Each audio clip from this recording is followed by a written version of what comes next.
അസ്സലാമു അലൈക്കും വറഹ്മത്തുള്ളാഹി. അൽഹംദുലില്ലാഹ് അൽഹംദുലില്ലാഹില്ലദീ ഹദാനാ ലിഹാദാ വമാ കുന്നാ ലിനഹ്തദിയ ലൗലാ അൻ ഹദാനല്ലാഹ്. അല്ലാഹുമ്മ സ്വല്ലി അലാ മുഹമ്മദ് വഅലാ ആലി മുഹമ്മദ്. സ്നേഹമുള്ള സഹോദരങ്ങളെ, കുറച്ച് ദിവസങ്ങൾക്ക് മുമ്പ് ക്രിസ്ത്യൻ വിഭാഗവുമായി നമ്മൾ നടത്തിയ ഒരു സംവാദം, അത് ഓൺലൈനിലൂടെ നിങ്ങളെല്ലാവരും വീക്ഷിച്ചിട്ടുണ്ടാവും. ആ സംവാദവുമായി ബന്ധപ്പെട്ട് ചില വിഷയങ്ങൾ ഒന്നുകൂടെ ക്ലാരിറ്റി വരുത്താൻ വേണ്ടി ഒരു ചർച്ചയാണ് നമ്മൾ ഉദ്ദേശിക്കുന്നത്. ഈ ചർച്ചയിൽ നമ്മളോട് കൂടെയുള്ളത് അന്ന് ആ ചർച്ച മുന്നിൽ നിന്ന് നയിച്ച ബഹുമാന്യനായ ഹംസ ആലുവ നമ്മളോട് കൂടെ ഉണ്ട്. ആ സംവാദവുമായി ബന്ധപ്പെട്ട് ഒന്നാമതായിട്ട് അത് വീക്ഷിച്ച ആളുകളൊക്കെ പറഞ്ഞത് വളരെ നല്ല ഒരു സംവാദമായിരുന്നു. നമുക്കും അത് സംവാദം കഴിഞ്ഞപ്പോൾ കാഴ്ചക്കാരായ നമുക്കെല്ലാവർക്കും അത് ഫീൽ ചെയ്തു. കാരണം എന്താണെന്ന് വെച്ചാൽ വളരെ മാന്യമായ, വളരെ മാതൃകാപരമായ ഒരു സംവാദം. അതിന് സംവാദത്തിൻ്റെ അപ്പുറത്ത് ഒരു സ്നേഹ ചർച്ച അല്ലെങ്കിൽ സ്നേഹ സംവാദം എന്നൊക്കെ വിളിക്കാനാണ് ഞങ്ങൾ ആഗ്രഹിക്കുന്നത്. സൂറത്ത് അങ്കബൂത്തിലെ 46-ാമത്തെ ആയത്തിൽ അല്ലാഹു സുബ്ഹാനഹു വ തആല പറഞ്ഞു, വലാ തുജാദിലു അഹ്ലൽ കിതാബ് ഇല്ലാ ബില്ലത്തി ഹിയ അഹ്സൻ ഇല്ലല്ലദീന ളലമു മിൻഹും. നിങ്ങൾ വേദക്കാരുമായിട്ട് സംവദിക്കുമ്പോൾ ഏറ്റവും നല്ല രീതിയിലല്ലാതെ സംവദിക്കരുത്, അഥവാ അവരോട് സംവദിക്കുമ്പോൾ നല്ല രീതിയിൽ സംവദിക്കണം. നിങ്ങളോട് അക്രമം പ്രവർത്തിച്ചവരോട് ഒഴികെ എന്ന് പറയുന്നുണ്ട്. എന്തായാലും ആ വന്ന ആളുകൾ വളരെ നല്ല ആളുകളായിരുന്നു, മാന്യന്മാരായിരുന്നു. അതുകൊണ്ട് തന്നെ സംവാദം അഖിലവും വളരെ മര്യാദയോടുകൂടിയുള്ള ഒരു സംവാദമായിട്ടാണ് നടന്നത്. ഇത് എടുത്തു പറയേണ്ട ഒരു കാര്യമാണ് എന്ന് മാത്രമല്ല, അത് മാതൃകാപരമായിരുന്നു എന്നാണ് നമുക്ക് മനസ്സിലായത്. രണ്ടാമത്തെ വിഷയം സംവാദത്തിൻ്റെ വിഷയമാണ്. അവരുടെ വാദപ്രകാരം നിത്യജീവന് യേശു ക്രിസ്തുവിൻ്റെ കുരിശുമരണമാണോ അല്ല ന്യായപ്രമാണമാണോ എന്നായിരുന്നു. അതൊന്നുകൂടി വിശദമായിട്ട് പറയുകയാണെങ്കിൽ, നിത്യജീവൻ അവർ ഉദ്ദേശിക്കുന്നത് പരലോകമോക്ഷം, അതായത് മരിച്ചു കഴിഞ്ഞാലുള്ള നമ്മുടെ പരലോകമോക്ഷത്തിന് നിദാനമായിട്ടുള്ളത് യേശു ക്രിസ്തു കുരിശിൽ തറച്ചു മരണപ്പെട്ടു എന്നാണ് അവർ വിശ്വസിക്കുന്നത്. ആ ഒരു വിശ്വാസമാണോ, ആ വിശ്വാസം വിശ്വസിച്ചാൽ മാത്രം മതിയോ, അല്ല മുസ്ലിങ്ങൾ വിശ്വസിക്കുന്നത് അല്ലെങ്കിൽ ഭൂരിഭാഗം മറ്റ് മതക്കാരൊക്കെ വിശ്വസിക്കുന്നത് ദൈവം അഥവാ ലോകസൃഷ്ടാവായ ദൈവം ഭൂമിയിലേക്ക് കാലങ്ങളായി അവതരിപ്പിച്ച വേദഗ്രന്ഥങ്ങൾ, ഓരോ പ്രവാചകന്മാരിലൂടെയും അവതരിപ്പിച്ച വേദഗ്രന്ഥങ്ങൾ അനുസരിച്ച് ഇവിടെ ഭൂമിയിൽ മനുഷ്യൻ ജീവിച്ചാലാണോ ലഭിക്കുക എന്നുള്ളത്. മുസ്ലിം വിശ്വാസപ്രകാരം കാലാകാലങ്ങളായി ആദം അലൈഹിസ്സലാം മുതൽ മുഹമ്മദ് നബി സല്ലല്ലാഹു അലൈഹി വസല്ലം വരെയുള്ള ഈ പറഞ്ഞ ഇബ്രാഹിമും അലൈഹിസ്സലാം, അതുപോലെ തന്നെ മൂസ അലൈഹിസ്സലാം, ഈസ അലൈഹിസ്സലാം, യാക്കൂബ്, ഇസ്ഹാഖ്, എല്ലാവരും, ഒരു പ്രവാചകന്മാരും മുസ്ലിങ്ങൾ എന്ത് ചെയ്യുന്നില്ല, വിവേചനം കൽപ്പിക്കുന്നില്ല. അങ്ങനെ എല്ലാവരിലൂടെ അവതരിപ്പിക്കപ്പെട്ട വേദഗ്രന്ഥങ്ങൾ, ഓരോ കാലങ്ങളായി വന്ന വേദഗ്രന്ഥങ്ങൾ, അവസാനത്തെ വേദഗ്രന്ഥമായ ഖുർആൻ, പരിശുദ്ധ ഖുർആൻ, ഈ ഖുർആനിൻ്റെ പിൻപറ്റിയാണ് ഇപ്പോൾ നമ്മൾ ജീവിക്കേണ്ടത്. ആ ഖുർആനിൽ അല്ലാഹു സുബ്ഹാനഹു വ തആല എന്ത് കൽപ്പിച്ചോ, അത് പ്രവാചകൻ മുഹമ്മദ് നബി സല്ലല്ലാഹു അലൈഹി വസല്ലം എങ്ങനെ നമ്മളെ പഠിപ്പിച്ചോ, അത് ഇത്തിബാ ചെയ്തുകൊണ്ട് നമ്മളിവിടെ ജീവിച്ചാൽ പരലോക മോക്ഷം സാധ്യമാകും. ഇതായിരുന്നു മുസ്ലിങ്ങളുടെ വിശ്വാസം. ഈ രണ്ട് ആശയവും തമ്മിലായിരുന്നു സംവദിച്ചത്.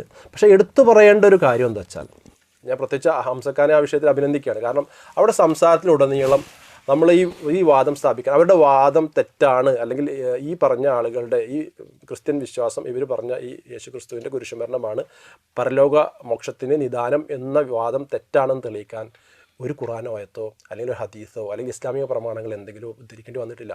അവരുടെ കയ്യിലിരിക്കുന്ന അവരുടെ ബൈബിളും അവരുടെ ബൈബിൾ ചരിത്രങ്ങളും മാത്രമാണ് ഹംസക്ക് ഉദ്ധരിച്ചെന്നുള്ളതാണ്.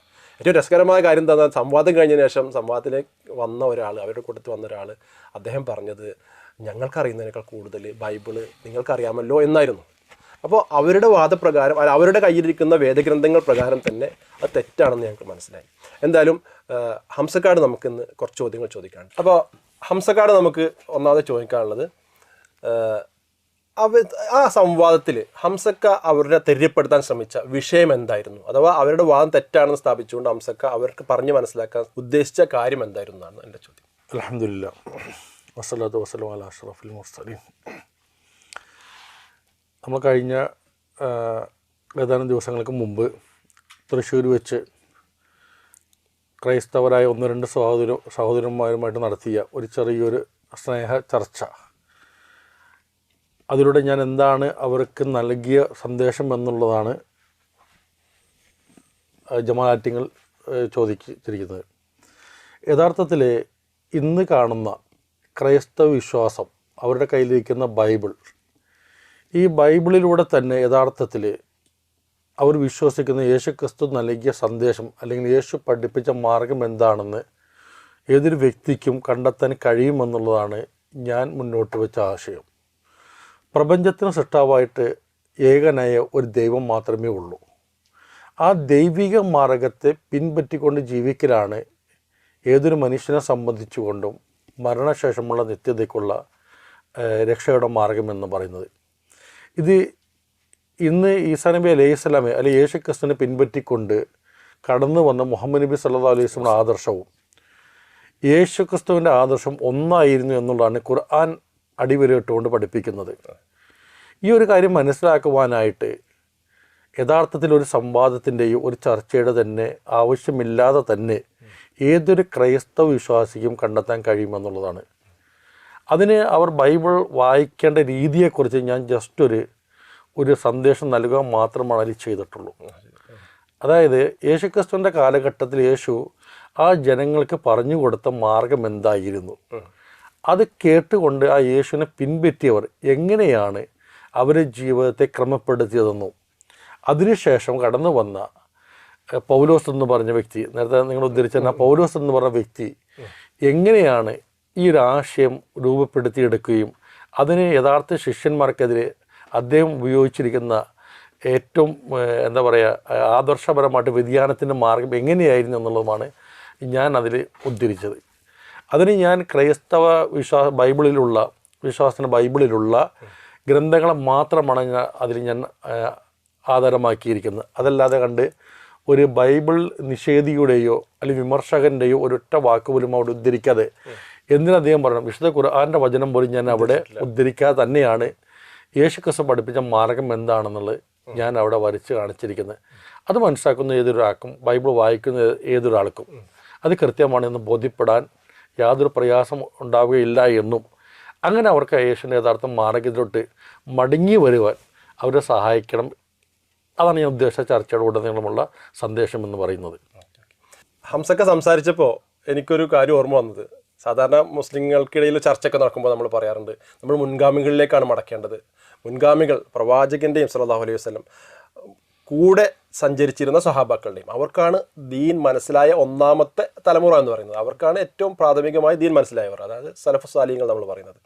അതേപോലെ ഹംസക്ക ഈ ചർച്ച കേട്ടപ്പോൾ എനിക്ക് മനസ്സിലായത് ഈസാ അലൈഹി സ്വലാം അഥവാ ഇവർ പറയുന്ന യേശു ക്രിസ്തുവിൻ്റെ കൂടെയുള്ള ഖുർആൻ പരിചയപ്പെടുന്ന ഹവാരിയീൻ അഥവാ സന്തത സഹചാരികൾ, സഖാക്കൾ, അല്ലെങ്കിൽ ഇവർ ബൈബിളിക്കൽ പറഞ്ഞ അപ്പോസ്തലന്മാർ, ശിഷ്യന്മാർ എന്ന് പറയുന്ന ശിഷ്യന്മാർ, യേശുവിൻ്റെ സന്തത സഹചാരികളായിരുന്ന ശിഷ്യന്മാർ പഠിപ്പിച്ച ആശയമല്ല പിന്നീട് വന്ന ക്രിസ്ത്യാനികൾ സ്വീകരിച്ചത് എന്ന് താങ്കളുടെ സംസാരത്തിൽ എനിക്ക് മനസ്സിലായി. എന്തുകൊണ്ടെന്നാൽ അവിടെ ഒരു പൗലോസ് എന്ന് പറയുന്ന ഒരു ചരിത്രം കടന്നു വരുന്നു. അപ്പോൾ അതിനെപ്പറ്റി ആ ഒരു ട്വിസ്റ്റ് ഉണ്ടായത് എങ്ങനെയാണെന്ന് ഒന്ന് വിശദീകരിച്ച് തന്നായിരിക്കും. ഞാൻ യഥാർത്ഥത്തിൽ ഞാൻ അന്ന് പറഞ്ഞതും യഥാർത്ഥത്തിൽ അത് തന്നെയായിരുന്നു.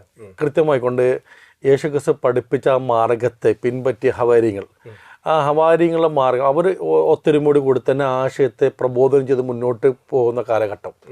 ആ കാലഘട്ടത്തിൽ അവരുടെ കൂടെ ഇരുന്ന, അതായത് അപ്പോസ്തലന്മാരെ കൂടെ ഉണ്ടായിരുന്ന സ്റ്റഫാനോസ് എന്ന് പറയുന്നൊരു വ്യക്തിയെ കല്ലെറിഞ്ഞ് കൊല്ലുന്ന ഒരു സംഭവം നടക്കുന്നുണ്ട്.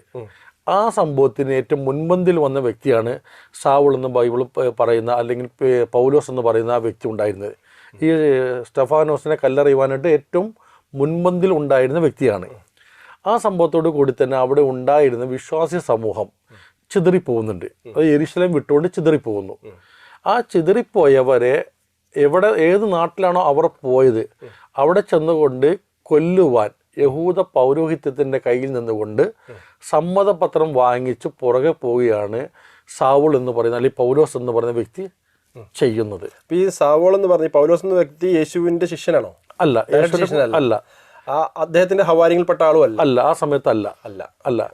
അങ്ങനെ അദ്ദേഹം പോകുന്ന അദ്ദേഹത്തിന് ഡമാസ്കസിൽ വെച്ചുകൊണ്ട് നമ്മുടെ സ്റ്റഫാനസിനെ കല്ലെറിഞ്ഞു കൊല്ലുന്നു, അവിടെ വെച്ച് ചിതറിപ്പോകുന്നു. അങ്ങനെ ഡമാസ്കസിൽ വെച്ചുകൊണ്ട് അദ്ദേഹത്തിന് വെളിപാട് ഉണ്ടായി എന്നാണ് അദ്ദേഹം പിന്നീട് പറയുന്നത്.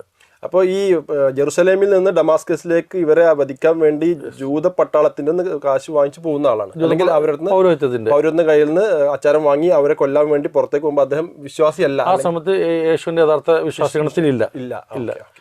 അവിടെ വെച്ച് തനിക്കൊരു വെളിപാട് കിട്ടി എന്നാണ് അദ്ദേഹം വാദിക്കുന്നത്. ഇവിടെ ഒരു പ്രസക്തമായ ചോദ്യം കടന്നു വരുന്നത്, അദ്ദേഹത്തിന് ആ വെളിപാട് കിട്ടിയെങ്കിൽ യഥാർത്ഥത്തിൽ ഉള്ള വെളിപാടായിരുന്നെങ്കിൽ അദ്ദേഹം തിരികെ ജെറുസലേമിൽ വരികയും ഈ യഥാർത്ഥ ശിഷ്യന്മാർക്കെതിരെ ചെയ്ത പീഡനമുണ്ടല്ലോ അതിന് മാപ്പ് പറഞ്ഞുകൊണ്ട് അവരുടെ ഒപ്പം ചേരുകയാണ് ചെയ്യേണ്ടിരുന്നത്. എന്നാൽ അദ്ദേഹം അവിടെ ചെയ്തില്ല എന്നുള്ളതാണ് പൗലോസ് തന്നെ പറയുന്നത്, ചരിത്രത്തിൽ പറയുന്നത്. അദ്ദേഹം നേരെ പോകുന്ന അറബ് ദേശത്ത് പോയി എന്നാണ് പറയുന്നത്. അറബ് ദേശം, അന്നത്തെ അറബ് ദേശം എന്ന് പറയുന്നത് യഥാർത്ഥത്തിൽ ഇന്ന് നമ്മൾ പറയുന്നത് സൗദി അറേബ്യയാണ്. വേറെ അറബ് സംസാരിക്കുന്ന പ്രദേശം അന്ന് കാലഘട്ടത്തിലില്ല. അങ്ങനെ അറബ് ദേശത്ത് പോയി ഏതാനും വർഷങ്ങൾക്ക് ശേഷം അദ്ദേഹം തിരിച്ച് ഡമാസ്കസിൽ വരികയും അവിടെ ഉണ്ടായിരുന്ന യഹൂദന്മാരുമായിട്ട് അദ്ദേഹം അഭിപ്രായ വ്യത്യാസം നേരിടുന്നുണ്ട്.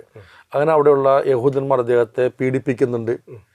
അതിനുശേഷം ആ പീഡനമെല്ലാം സഹിച്ച പൗലോസ് തിരികെ യെരുശലേമിൽ വരുമ്പോൾ അവിടെയുള്ള യഥാർത്ഥ യേശുവിൻ്റെ ശിഷ്യന്മാർ അദ്ദേഹത്തെ കൂട്ടാക്കുന്നില്ല, അദ്ദേഹത്തെ ഒഴിവാക്കി നിർത്തുകയാണ് ചെയ്യുന്നത്. എന്നാൽ ഇദ്ദേഹത്തിൻ്റെ ബാല്യകാല സുഹൃത്തായിരുന്ന ബർണബാസ് എന്ന് പറയുന്നൊരു വ്യക്തിയാണ് ഇദ്ദേഹത്തെ അപ്പോസ്തലന്മാർക്ക് പരിചയപ്പെടുത്തി കൊടുക്കുന്നത്. എന്നാൽ അവിടെയും ഏതാനും ദിവസങ്ങൾ കഴിഞ്ഞപ്പോൾ അപ്പോസ്തലന്മാർ അനുയായികളുമായിക്കൊണ്ട് പൗലോസ് അഭിപ്രായ വ്യത്യാസം വരികയും അദ്ദേഹത്തെ കൊല്ലുവാനായിട്ടൊരു ആലോചന നടക്കുന്നുണ്ട്. ഇത് അറിഞ്ഞ അപ്പോസ്തലന്മാർ ഇദ്ദേഹത്തിൻ്റെ സ്വന്തം നാട് ടെർസോസ് എന്ന് പറയുന്ന സ്ഥലത്തോട്ട് നാട് കടത്തി വിടുന്നു. അങ്ങനെ ടെർസോസിൽ പോയ പൗലോസ് പ്രബോധനം ചെയ്യുന്നതായിട്ട് പിന്നെ എവിടെയും ആരും പറയുന്നില്ല, പൗലോസ് തന്നെ പറയുന്നില്ല. എന്നാൽ ബർണബാസ് സ്റ്റെഫാനോസിൻ്റെ ആ വധം ആയിട്ട് ബന്ധപ്പെട്ടുകൊണ്ട് ചിതറിപ്പോയ അപ്പോസ്തല അനുയായികൾ അന്ത്യോക്യ എന്ന് പറയുന്ന പ്രദേശത്ത് ചെല്ലുന്നുണ്ട്. അവർ അവിടെ നിന്നുകൊണ്ട് പ്രബോധനം ചെയ്തപ്പോൾ യഹൂദന്മാരല്ലാത്ത ചില ജനങ്ങൾ വിശ്വാസം സ്വീകരിക്കാൻ തയ്യാറായിട്ട് മുന്നോട്ട് വരുന്നുണ്ട്. ഇവിടെ നമ്മൾ മനസ്സിലാക്കേണ്ടത്, ഈ അന്ത്യോക്യയിൽ പോയ ഈ യെരുശലേം നിവാസികൾ അല്ലാതെ വേറെ ആരും തന്നെ യഹൂദന്മാരോടല്ലാതെ വേറെ ആരോടും സുവിശേഷം അറിയിച്ചായിട്ട് പറയുന്നില്ല. എന്നാൽ അന്ത്യോക്യയിൽ അല്പം ബിരുദമായിട്ട് കാണുന്നുണ്ട്. അങ്ങനെ കടന്നു വന്ന ഈ വിജാതീയരായിട്ടുള്ള സംഘത്തിന് മുന്നോട്ട് പോകുമ്പോൾ അവർക്ക് എന്തില്ല, ന്യായപ്രമാണം, അത് മോശക പ്രമാണം ആചരിക്കുന്ന ഒരു ഏർപ്പാടില്ല, രീതി ഇല്ല. എന്നാൽ ഈ യഹൂദന്മാരായിട്ടുള്ള ഈ അപ്പോസ്തലന്മാർ അടക്കമുള്ളവർക്കെല്ലാം എന്തുകൊണ്ട് ന്യായപ്രമാണം തീഷ്ണമായിട്ട് അവർക്കുണ്ട്. വെറുതെ ഒരു ആചാരം, തീഷ്ണമായിട്ട് അവർ ആചരിക്കുന്നുണ്ട്. ഈ ഒരു വിഷയം യെരുശലേം സഭ അറിയുകയും അതിനൊരു ചർച്ചയും നടക്കുന്നുണ്ട്. അല്പം വിശദീകരിക്കേണ്ടതാണത് എന്ന് നമ്മൾ ചുരുക്കാൻ പറയാണ്. ഈ വിഷയത്തിൽ ഇടപെട്ടുകൊണ്ട് അപ്പോസ്തലപ്രവൃത്തി 15-ാം അധ്യായത്തിൽ ചർച്ച യെരുശലേമിൽ നടക്കുന്നുണ്ട്. ആ നടക്കുന്ന സ്ഥലത്ത് വിജാതിയർക്ക് ന്യായപ്രമാണം ആചരിക്കുന്ന വിഷയത്തിൽ ഇളവ് എന്നല്ലാതെ ഒരിക്കലും ഇത് ആചരിക്കുന്ന യെരുശലേം സഭയ്ക്ക് എന്തില്ല, വേണോ വേണ്ടേ എന്നുള്ള ചർച്ച ഇല്ല, നടക്കുന്നില്ല. ഇതിലൂടെ തന്നെ വളരെ കൃത്യമാണ് അവർക്ക് എന്തുണ്ട്, ന്യായപ്രമാണം ഉണ്ട് എന്നുള്ള കാര്യം വ്യക്തമാണ്. ഇതിങ്ങനെ മുന്നോട്ട് പോകുന്നു. അവർക്ക് 4 കാര്യങ്ങൾ മുറുകെ പിടിക്കണമെന്ന് കൃത്യമായിട്ട് നിർദ്ദേശം നൽകുകയും അവർ മടക്കി അയക്കുന്നു. ഇതിനുശേഷം യേശുവിൻ്റെ ശിഷ്യന്മാരിൽ പ്രമുഖനായ പത്രോസ്ലീഹ ഈ അന്ത്യോക്യയിലോട്ട് കടന്നു ചെല്ലുന്നുണ്ട്. അവിടെ ചെല്ലുകയും അവിടെയുള്ള വിജാതീയരോടും ന്യായപ്രമാണം യഹൂദ മര്യാദ പ്രകാരം ജീവിക്കണമെന്ന് കൃത്യമായിട്ട് വാദം മുന്നോട്ട് വെക്കുമ്പോൾ അവർക്ക് എതിരെ ശക്തമായിട്ട് വാദിക്കുകയാണ് ആര് ചെയ്യുന്നത്, പൗലോസ് ചെയ്യുന്നത്. ഈ പത്രോസിനെതിരായിട്ട് അത് ഗലാത്യ ലേഖനത്തിൽ വളരെ വ്യക്തമായിട്ട് അവിടെ പറയുന്നുണ്ട്. ഇത് പറയുന്ന സമയത്തോടു കൂടി അവിടെ ഉണ്ടായിരുന്ന പത്രോസ് അടക്കമുള്ള യഹൂദന്മാർ പൗലോസുമായിട്ടുള്ള ബന്ധം മുറിച്ച് വിച്ഛേദിച്ചുകൊണ്ട് അവർ യെരുശലേമിലോട്ട് മടങ്ങിപ്പോരുന്നു.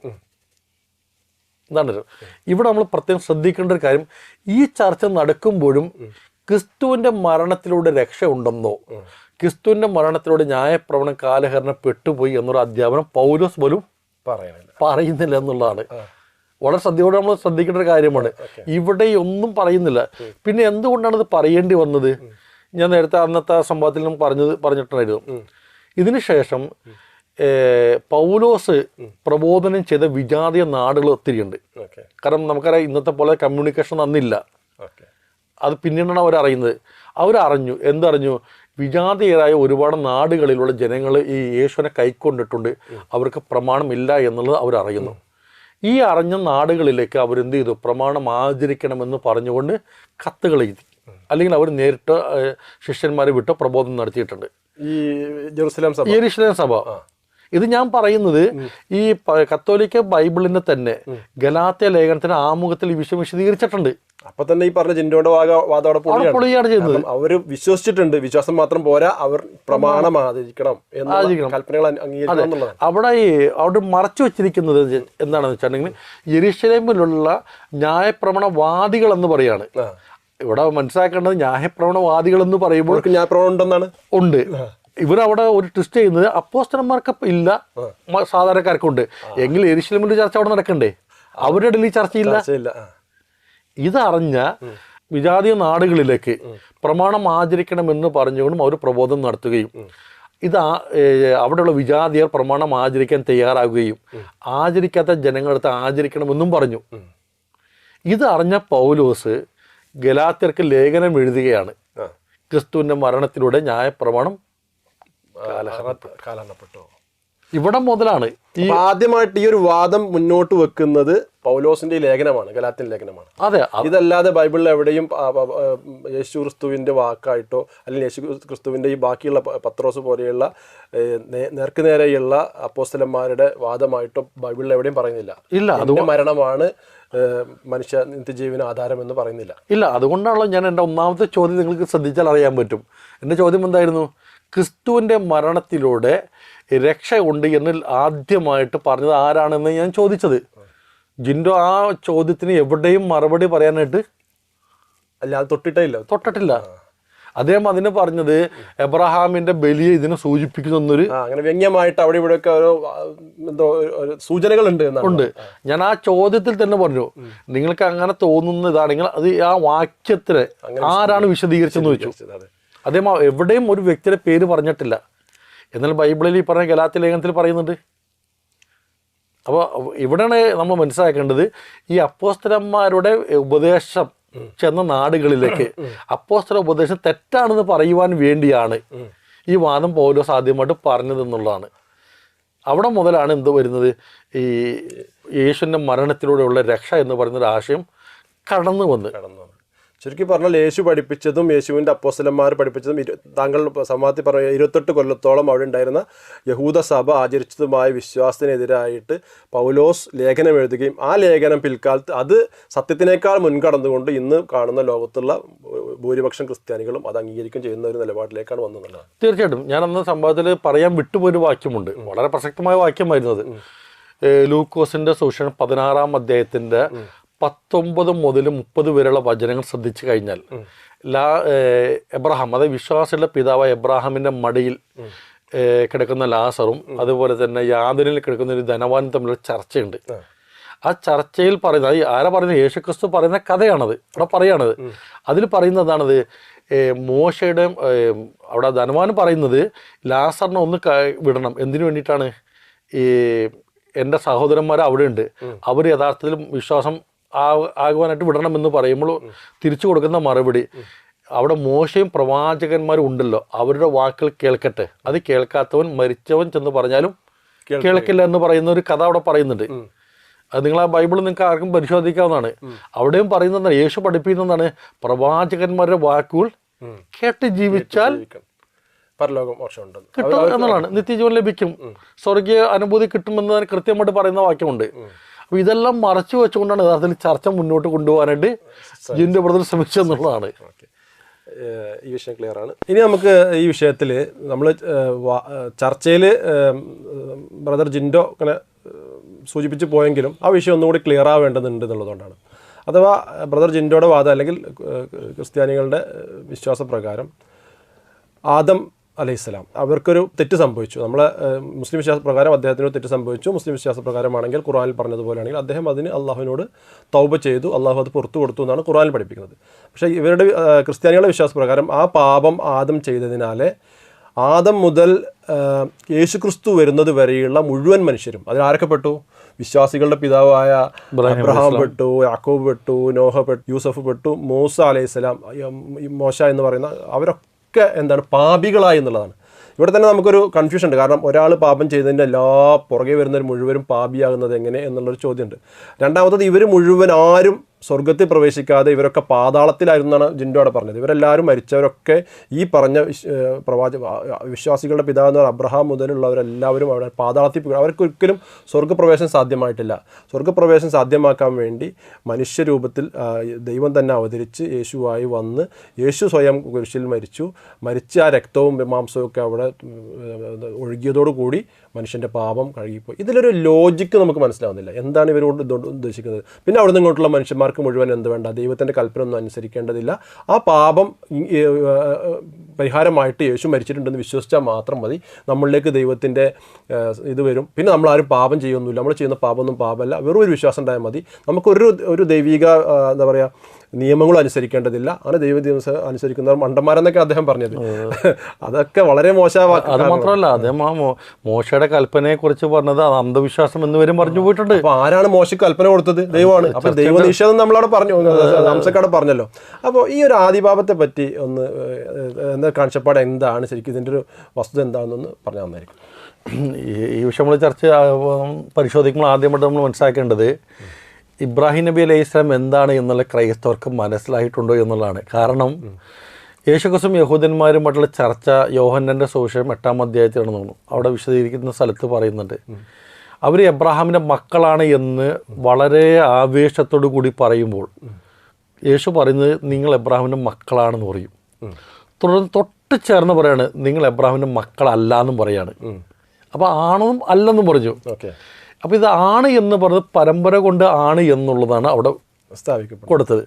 എന്നാൽ തൊട്ട് ചേർന്നുകൊണ്ട് അല്ല എന്ന് പറഞ്ഞത് ആദർശപരമായിക്കൊണ്ട് നിങ്ങൾ അബ്രാഹിമിൻ്റെ മക്കളല്ല എന്ന് പറഞ്ഞത്. അപ്പോൾ രണ്ട് രീതിയും ക്ലിയറായി. തുടർന്നുകൊണ്ട് പറയുന്നത് എന്താണ്, നിങ്ങൾ അബ്രാഹിമിൻ്റെ മക്കളായിരുന്നുവെങ്കിൽ നിങ്ങൾ എന്നെ കൊല്ലുവോ നോക്കുമായിരുന്നില്ല. അപ്പോൾ നിങ്ങൾ എബ്രാഹിമിൻ്റെ മാർഗം എന്ന് പറഞ്ഞത് കൃത്യമാണ്, സത്യമാണ്, അത് പിൻപറ്റേണ്ടതാണ്.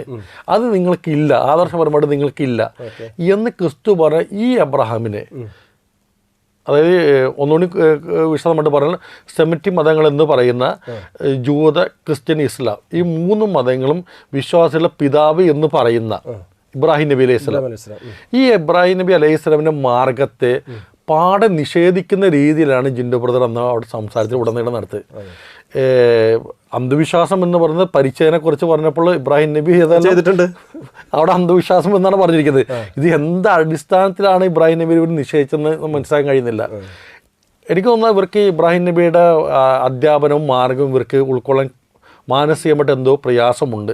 എനിക്ക് പൗലോസിൻ്റെ ആശയങ്ങൾ കയറിയത് കൊണ്ടായിരിക്കാം. അതാണ്. അപ്പോൾ ഇവിടെ ചോദിക്കപ്പെട്ട വിഷയം ആദാമി പാപത്തെക്കുറിച്ചാണ്. ആദം നബി അലൈഹി സ്വലാം ഒരു പഴം ഭക്ഷിച്ചു, അതൊരു പാപമാണ്. അതായത് ആ പാപം എന്തുകൊണ്ടാണ് എന്ന് പോലും ചിന്തിക്കുന്നില്ല. ഒരു വിശ്വാസത്തിന് മാത്രമല്ല, ആ ചെയ്യരുത് എന്ന് പറയുന്നത് ചെയ്യുകയാണ്, പ്രവൃത്തിയിലൂടെയാണ് കാണിച്ചത്. കൽപ്പന ധിക്കരിക്കുകയാണിത്. അതിലൂടെ ആ പാപം മനുഷ്യരാശിക്ക് മുഴുവൻ വന്നു എന്നാണ് ഇവർ പറയുന്നത്. ഇതാര് പഠിപ്പിച്ചു? ആരാ പഠിപ്പിച്ചത്? യേശുക്രിസ്തു എവിടെയെങ്കിലും പഠിപ്പിച്ചിട്ടുണ്ടോ? ആദാമി പാപം നിങ്ങളോട് കടന്നു വന്നു എന്ന് എവിടെയെങ്കിലും പഠിപ്പിച്ചിട്ടുണ്ടോ? ബൈബിളിൽ എവിടെയും കാണാൻ സാധ്യത? എവിടെ ഇല്ല. യേശുക്രിസ്തുവിൻ്റെ വാക്യത്തിലില്ല. എൻ്റെ കുറച്ചുകൂടി പറയുകയാണെങ്കിൽ ആദാം എന്ന പേര് പോലും യേശു ഉപയോഗിച്ചിട്ടില്ല. ആദാമി പാപം പോയിട്ട് ആദാം എന്ന പേര് പോലും ഉപയോഗിച്ചിട്ടില്ല. മനസ്സിലാകണം.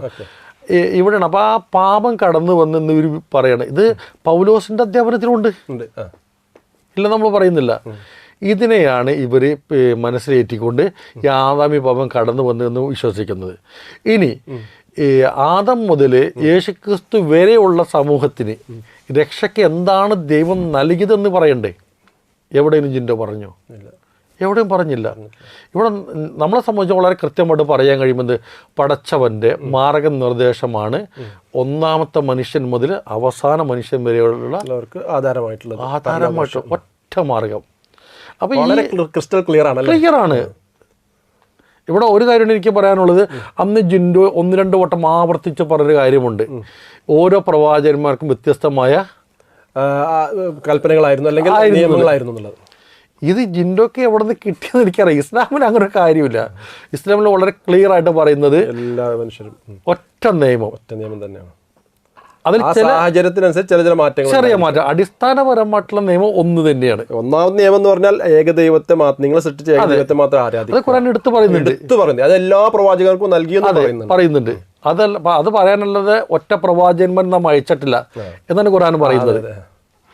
ഇനി ആ ഖുർആൻ പറഞ്ഞ ആശയം വെച്ച് നോക്കുമ്പോൾ ഖുർആനിലൂടെ പറയുന്ന മാർഗദർശനം, അതായത് നിത്യജീവൻ്റെ മാർഗം എല്ലാ പ്രവാചകന്മാർക്കും നൽകിയത് ഒന്ന് തന്നെയാണ്. ഇവിടെ ജിൻഡോയെ പോലുള്ള ക്രൈസ്തവർക്കാണ് യഥാർത്ഥത്തിൽ 2 നിയമം വരുന്നത്. കാരണം എന്താണ്? ആദാം മുതൽ ക്രിസ്തു വരെയുള്ള ജനങ്ങൾക്ക് ഒരു നിയമം പ്രമാണമാണ്. അതനുസരിച്ച് ജീവിക്കണമല്ലോ. കാരണം പ്രമാണം കൊടുത്താണ്. വേറെ ഒന്നുമില്ലല്ലോ അവർക്ക്. വേറെ ഒന്ന് ക്രിസ്തുവിൻ്റെ മരണത്തിലൂടെ രക്ഷ എന്ന് അവർക്ക് അറിയത്തുമില്ല. അവർക്കറിയത്തില്ല. പിന്നെ ആകെ ഉള്ള എന്താണ്? ഈ കിട്ടിയ ദൈവികമായ വചനം മാത്രമാണ്. ഓക്കെ. എന്നാൽ ക്രിസ്തുവിൻ്റെ മരണത്തോടുകൂടി പിന്നെ ഇവർക്ക് പ്രമാണം മാറി. അത് ക്രിസ്തുവിനും അറിയില്ല എൻ്റെ മരണത്തോടു കൂടി ഇവർക്ക്. അതാണ് ഏറ്റവും രസകരം നമ്മൾ ചിന്തിക്കേണ്ടത്. ഈ ക്രിസ്തുവിന് പോലും അറിയാത്തൊരു കാര്യം ഇവർ പൗലോസിൻ്റെ വാക്യത്തിൻ്റെ അടിസ്ഥാനത്തിൽ എടുത്തു വെച്ചുകൊണ്ട് തികച്ചും എന്താ പറയുക, പകലും രാത്രിയും എന്ന് പറയുന്നത് പോലെ വ്യത്യസ്തമായ രണ്ട് ആശയം. അതായത് ഇന്ന് ക്രൈസ്തവർക്കുള്ള, അതായത് ഇസ്ലാം മുസ്ലിങ്ങൾക്ക് ഒരിക്കൽ പോലും രണ്ട് തരമുള്ള പ്രവാചക അധ്യാപനം ഇല്ല. അപ്പോൾ കൃത്യമാണ് അത്. ആ അധ്യാപനം പൗലോസിൻ്റെ യഥാർത്ഥ ശിഷ്യന്മാർക്ക് എതിരെയുള്ള അധ്യാപനത്തിൻ്റെ അടിസ്ഥാനത്തിൽ ഉടലെടുത്ത ഒരാശയം എന്നല്ലാതെ മറ്റൊന്നുമല്ല എന്നുള്ളതാണ് എനിക്കതിൽ പറയാനുള്ളത്. ഓക്കെ, ആ വിഷയം ക്ലിയർ ആണ്. ഇനി നമുക്ക് ആ സംവാദത്തിലേക്കൊന്ന് വരാം. സംവാദത്തിൻ്റെ ഏകദേശം അതിൻ്റെ വിഷയാവതരണവും ഒക്കെ നമ്മളിപ്പോൾ ചർച്ചയിൽ വന്നു കഴിഞ്ഞു. ഇനി അംസക്ക് അവിടെ 3 ചോദ്യങ്ങളും 3 ഉപചോദ്യങ്ങളും ചോദിച്ചു. അതുപോലെ തന്നെ ജിൻഡോ ബ്രദർ ഒരു ചോദ്യം ചോദിച്ചുള്ളൂ, ഒരു ഉപചോദ്യം മാത്രമേ ചോദിച്ചിട്ടുള്ളൂ. അപ്പോൾ ആ അംസക്ക് ചോദിച്ച 3 ചോദ്യങ്ങളും അതിൻ്റെ ഉപചോദ്യങ്ങളും അതിൻ്റെ ഒരു സാഹചര്യം കൂടെ ഒന്നുകൂടി ക്ലിയർ ആക്കാൻ വേണ്ടിയാണ്. ഒന്നാമത്തെ ചോദ്യം എന്തായിരുന്നു വെച്ചാൽ,